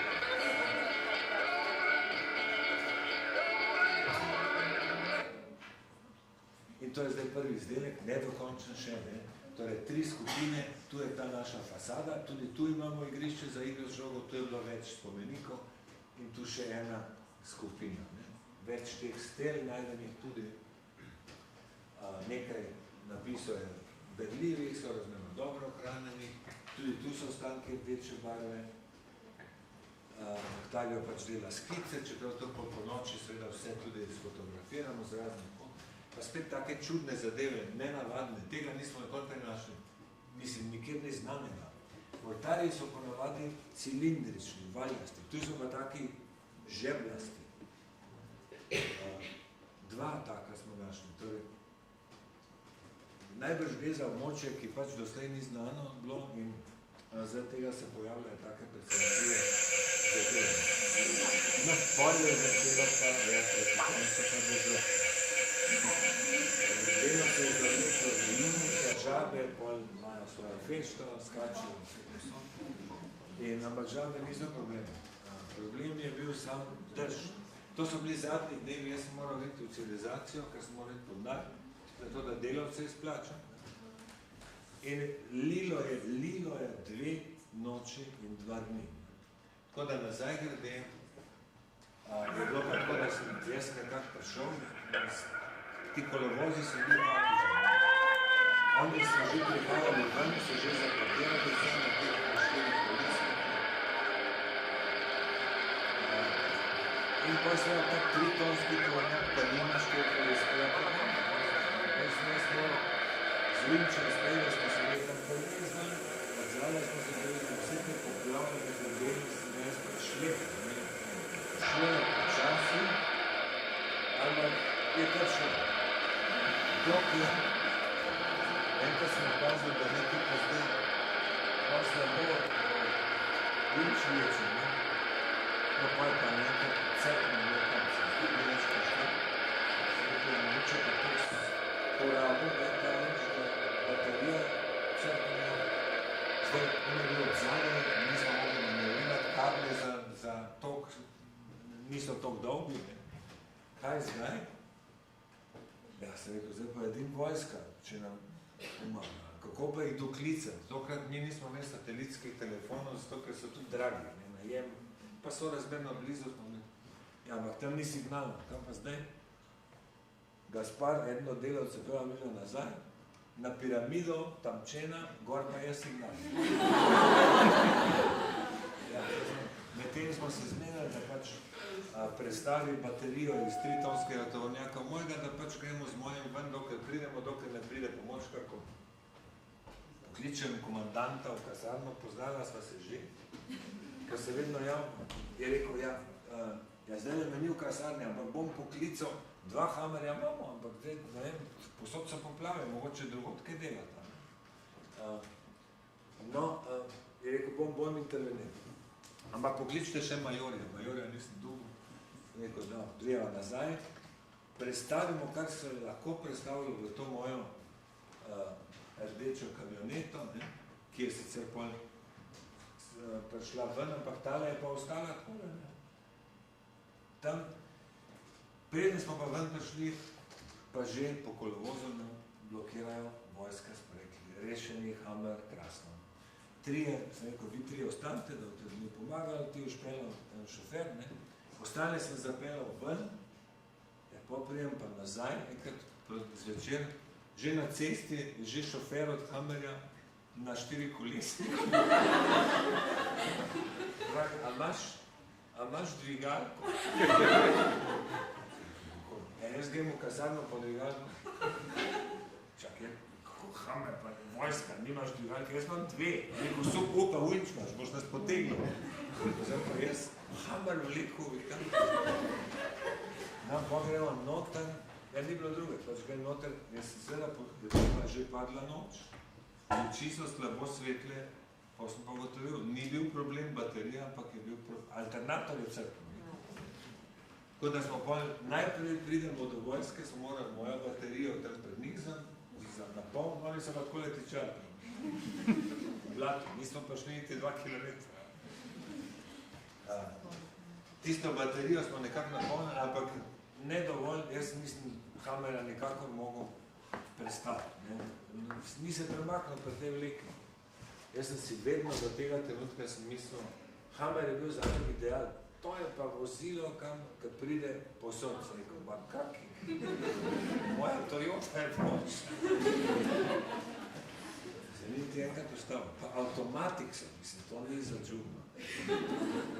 No, skratka, po 9 zvečer, ta poročnik poklical po radiju, še enkrat v kasarno je poklical še na pomoč še drugih Hammerjev. Ta je čez 1 uro prišel in potem je 20 soldatov, celo noč smo se ukvarjali samo s tem, kako bomo te 2 Hammerje ven spravili. Na meni so sproti baterijo fina. Torej smo prišli ob 4:30 zjutraj v Špuhil. Jaz sem imel pa seveda še vedno točno isti problem kot takrat, ko sem pred več kot 12 urami unga poklical. Jaz sem bil tako obupan, da sem prišel v tisti hotelčič, ki imajo tam zjutraj, da sem mislil, da sem pol flaše tekile spil. Res mogo spati, kaj? Noter je bil kamion, oprema je bila, stativ, generator, sposojen. Octavio je še tošel pozabil. Veliko smo imeli stvari. Vsak dan me je stala najemnina za tisti 3-tonski tovornjak. Kdaj bomo to ves spravili? Mi tudi čez par dni imamo avion, ne more zdaj čakamo. Naslednji dan, najprej alternator, se reči izrihtamo, moj pa en pravi v vasi, ja, jaz imam traktor, imam traktor, ampak moj traktor je tak, jaz grem, ampak to bo take jarke naredilo, da bote še težje potegnil, zato ker je ista medosna razdalja. Ampak je rekel, v vasi, tele vsok laguna imajo pa 3 farme, naj pa dobro sem 3 farme.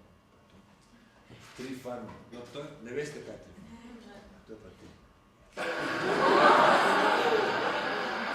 To je pa ta pošast, ki jo uporabljajo sicer za prevarjanje, za hlode vlače. To sploh ne radim, ker ti to nas strelja, blud to kot podrek.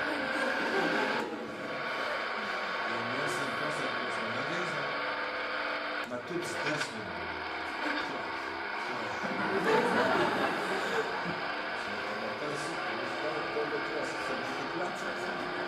Dobro je bilo, da so imeli blizu, ker najvažje je to, če mora ta pošast po cesti se vozi s 100 km kot blazna dizla, to lahko bilo. In tako je, da v 9. zjutraj smo šli noter, in še 30 km smo nizali. To je bilo konec te naše sezone. In zdaj, kaj pa je zdaj pravzaprav pomen vsega tega? Dobro, zdaj najbolj jaz nisem najbolj poklican, da govorim o pomenu. Gre seveda za območje, ki je v samem osrčju ozemlja, na katerem je kultura Maja dosegla največji razcvet. In na katerem do zdaj poznamo samo 3 najdiščine. Uganke. Torej, v bližini sta 2 stila Riobek-Čenec. V stilu Riobek piramid tako rekoč ni. Tam so neki dvojni stolpi, mi jih imamo pa cel kup nekih piramid, pa smo 20 km daleč. Kaj zdaj to? Kaj to pomeni v smislu politične geografije? Stel tam, Bekan, ta najdišča skoraj ni. Mi jih imamo cel kup. Torej, veliko bolj so naša najdišča podobna neki drugi tradiciji, kot je Kalakmul, kar ima neke politične implikacije. Ampak kaj zdaj to pomeni, seveda brez izkopavanj, še ne moramo reči. To je recimo edina piramida v coni Riobek, ta znamenita struktura 9, ki smo že prekali. In zdaj kaj naprej? Pa razni te žeblasti vrtarji, štukature na stelah. Torej, kaj je zdaj za naprej? Ja, nameni so taki, da dokler imamo še moči, dokler nas išče, nas zagrabili še. Najdišče, tole, kar vidite rdeče, to so tista najdišča, ki se nam je že lociral na letalskih fotografijah. Torej, dela ne manjka, voljo imamo tudi še nekako. Bolj so sponzori problem. No, na tem našem websajtu je tudi interaktivna karta, tu so sponzori omenjeni in za konec seveda moram tudi še enkrat omeniti na vest. Vam se pa najlepše zahvaljujem za pozornost. Če pa imate še voljo za kakšno vprašanje, sem pa seveda tudi jaz na voljo. Lepa hvala.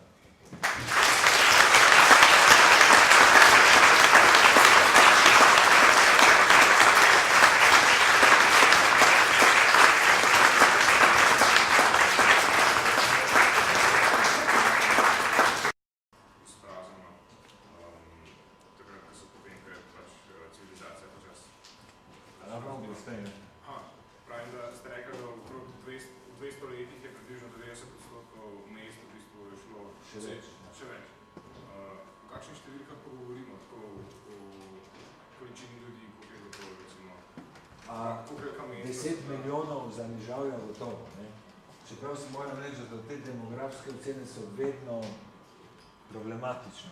Zato, ker to so vedno neke ekstrapolacije. Recimo, na nekem najdišču, kako ocenimo populacijo na osnovi števil stavb. Koliko je hiš, koliko je stavbnih objektov.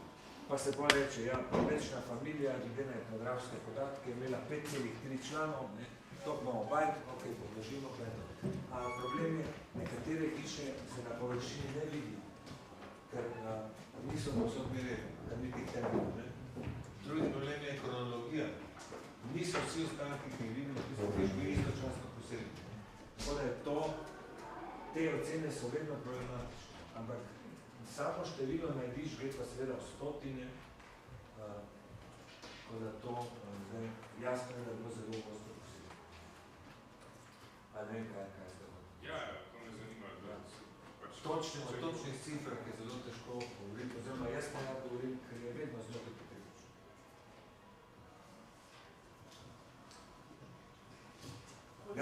Koliko je pa daljše potomcev imajo? Par milijonov, ja, par milijonov. Zdaj, če rečemo, da so potomci seveda vsi tisti, ki govorijo še majovske jezike. Recimo, znani te večji jeziki so Maja Jukateko na severu, torej polotok Jukatan, države Campeche, Jukatan, Quintana Roo, Čol v Chiapasu, Tzotzil, Cental, v Guatemali je še največ teh jezikov, Manto, Navajo, Kičega, zdaj tudi ne bi znal reči, koliko je točno teh, ne. To so cenzusi, to je zdaj spet, kdo se prišteva. To je bolj kulturna kategorija danes, kot pa kakršnakoli rasna. Lahko je nekdo čisto iz vasi, pa je dosti čisto krven, če gre v mesto in dela v enem uradu, pa se nima več za mljanca.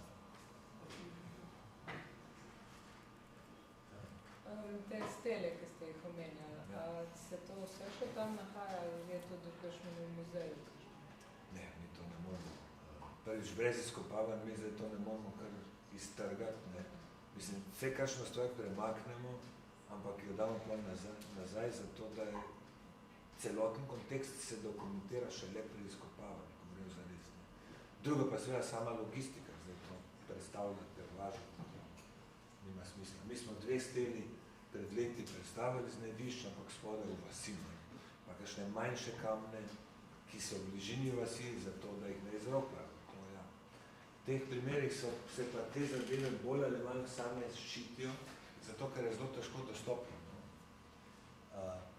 Zdaj mi smo to sicer odprli, ampak to zdaj, ko mi gremo, zdaj ste videli poplavo, to je dežurna doba, dreve pada in se stvar zaraste. Ni verjetno, da bi šel pa kdo kar peš, pa te stvari odnašal, pa tudi ne more to nositi vode. Tako da to so razlogi, zaradi katerih mi pač to ne počnemo. Predvsem pa tudi čisto znanstveno.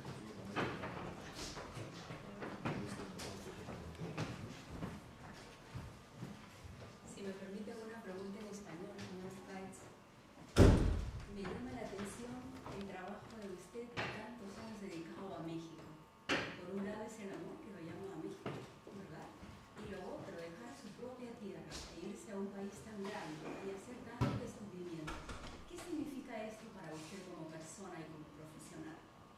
Pues es que México es muy bonito y muy interesante y ahí está mi carrera. Allá monos de esto, ¿ves? Ja, vprašanje je bilo, zakaj ta ljubezen do Mehike in kako da en Slovenec, ne, če se mislim, pač gre tja. Dolga zgodba. To se je začelo takrat, ko sem šel po diplomi, to je bila še seveda Jugoslavija, takrat so bile štipendije Zamtes, ena ustanova, ki je imela te štipendije čez, ne, ker je imela Jugoslavija pač dogovore z raznimi državami po svetu, izmenjavo, ne. In mene se Amerika me pač zanimala, že takrat sem zaprosil to štipendijo, dobil. Bilo je mišljeno za 1 leto, ker tako nisem vedel, kaj bi zdaj v 1 letu tam sploh počel, to je bilo kratko malo brez veze. Ampak sem pol tam izvedel, da mi Mehičani podaljšajo štipendijo, če vpišem magisterij, sem pisal magisterij. Ja, pol, ker si pa 4 leta, ko te pa ena stvar začne, ko se toliko poglobiš, da narediš magisterij, te pa seveda toliko pritegne, da hočeš še naprej to početi, ne. In seveda pol že več let nisem več v stiku z našo arheologijo, pa sem bil tle že malo za časom, ne. In se pa nadaljevalo.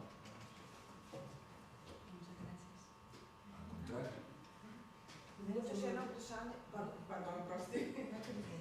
Koga Mehičani sploh ne pustijo zraven, recimo pri izkopavanjem? Ne? Prej ste omenili, da so Nemci tudi izkopavajo, recimo vi. Kakšen je ta postopek oziroma kdor si lahko, ki ima sredstva oziroma... Sem Mehika, ni islamska država. Se čisto normalno, mislim. Se tako kar pri nas, se pri nas tudi drugi pridejo, če malo, če kdo, ne, da prinese denar. Oni seveda ne financirajo raziskav tujcev, zato ker imajo svojih ustavov dovolj in te arheologije toliko, da jih tako, kot je rekel en moj kolega, če bi hoteli vse ohraniti, vso arheologijo Mehike bi morali za današnje Mehičane zgraditi drugo nadstropje. Tako da oni imajo seveda veliko tega financiranja, ampak vsaka raziskava od drugot je dobrodošla. Je dobrodošla. Je pa seveda treba izpolniti postopek, ki je enak za tujce ali za domačine. Predložiti projekt Nacionalnemu arheološkemu svetu, ki je pri inštitutu, to se odobri, dokazati se, da imaš pač financiranje, to je to. In oddati poročilo, ne, ker če poročila ni, pa naslednjič ni šans. Ne, nisem stop, pa niti ne tako birokratsko zapleten. Ta nacionalni svet zaseda, svet za arheologijo ima sestanke vsake 3 tedne. Tako da jaz, če dam januarja, imam do marca že dovoljenje. Če se sve dal poročilo. Da samo na kratko, glede na izkopavanja, kaj vam pove to o družbi Malta? Vseeno je bila precej različna, ne, od nekih imperijev, azteških pa in Inkosov, recimo. Ne. V teh grobih obrisih, ne, o življenju, o družbi Malta. Torej, naše delo zelo malo, ne? Ja. Mi, to, kar mi počnemo, je šele prvi korak na neko območje, ki bo popolnoma neznano. Mi delamo površinsko raziskavo, torej poberemo čez drobne materiale, to da vidimo kronologijo bolj ali manj, časovni segmente, kamer pa še neko najdišče, dokumentiramo te napise, recimo to, kar se tudi vidi, jaz seveda nisem mogel vseh teh detajljev govoriti, ampak že ti naši napisi marsikaj govorijo o političnih povezavah v tem času. To, česar prej nismo vedeli. O samem življenju preprostih ljudi, pa seveda oni niso pisali, nikdar. Torej, Maji niso nikoli pisali o ničemer, razen o elitnih zadevah. O tem pa seveda lahko kaj več povejo samo izkopavanje. Ampak zdaj, ko mi to objavimo, šele to je prva informacija za ostale kolegi, da lahko načrtujejo svoje raziskave na enem ali drugem najdišču, neki mikroregiji. Ne? To je naš namen. Na 3 od teh naših najdišč, ki smo mi našli, Ošpemul, Ošpemul v Šul smo ponovno našli, ker so bila že Rupertova, Jašnovka delajo že druge ekipe. Ne? V Šul Nemci iz Bonske univerze, Ošpemul Mehičani, univerza Kampeč in Jašnovka, Calgary, Kanadčani. To gre pa pol za osredotočene izkopavanja in šele tam seveda lahko dobimo bolj zanesljivo odgovor na tako vprašanje.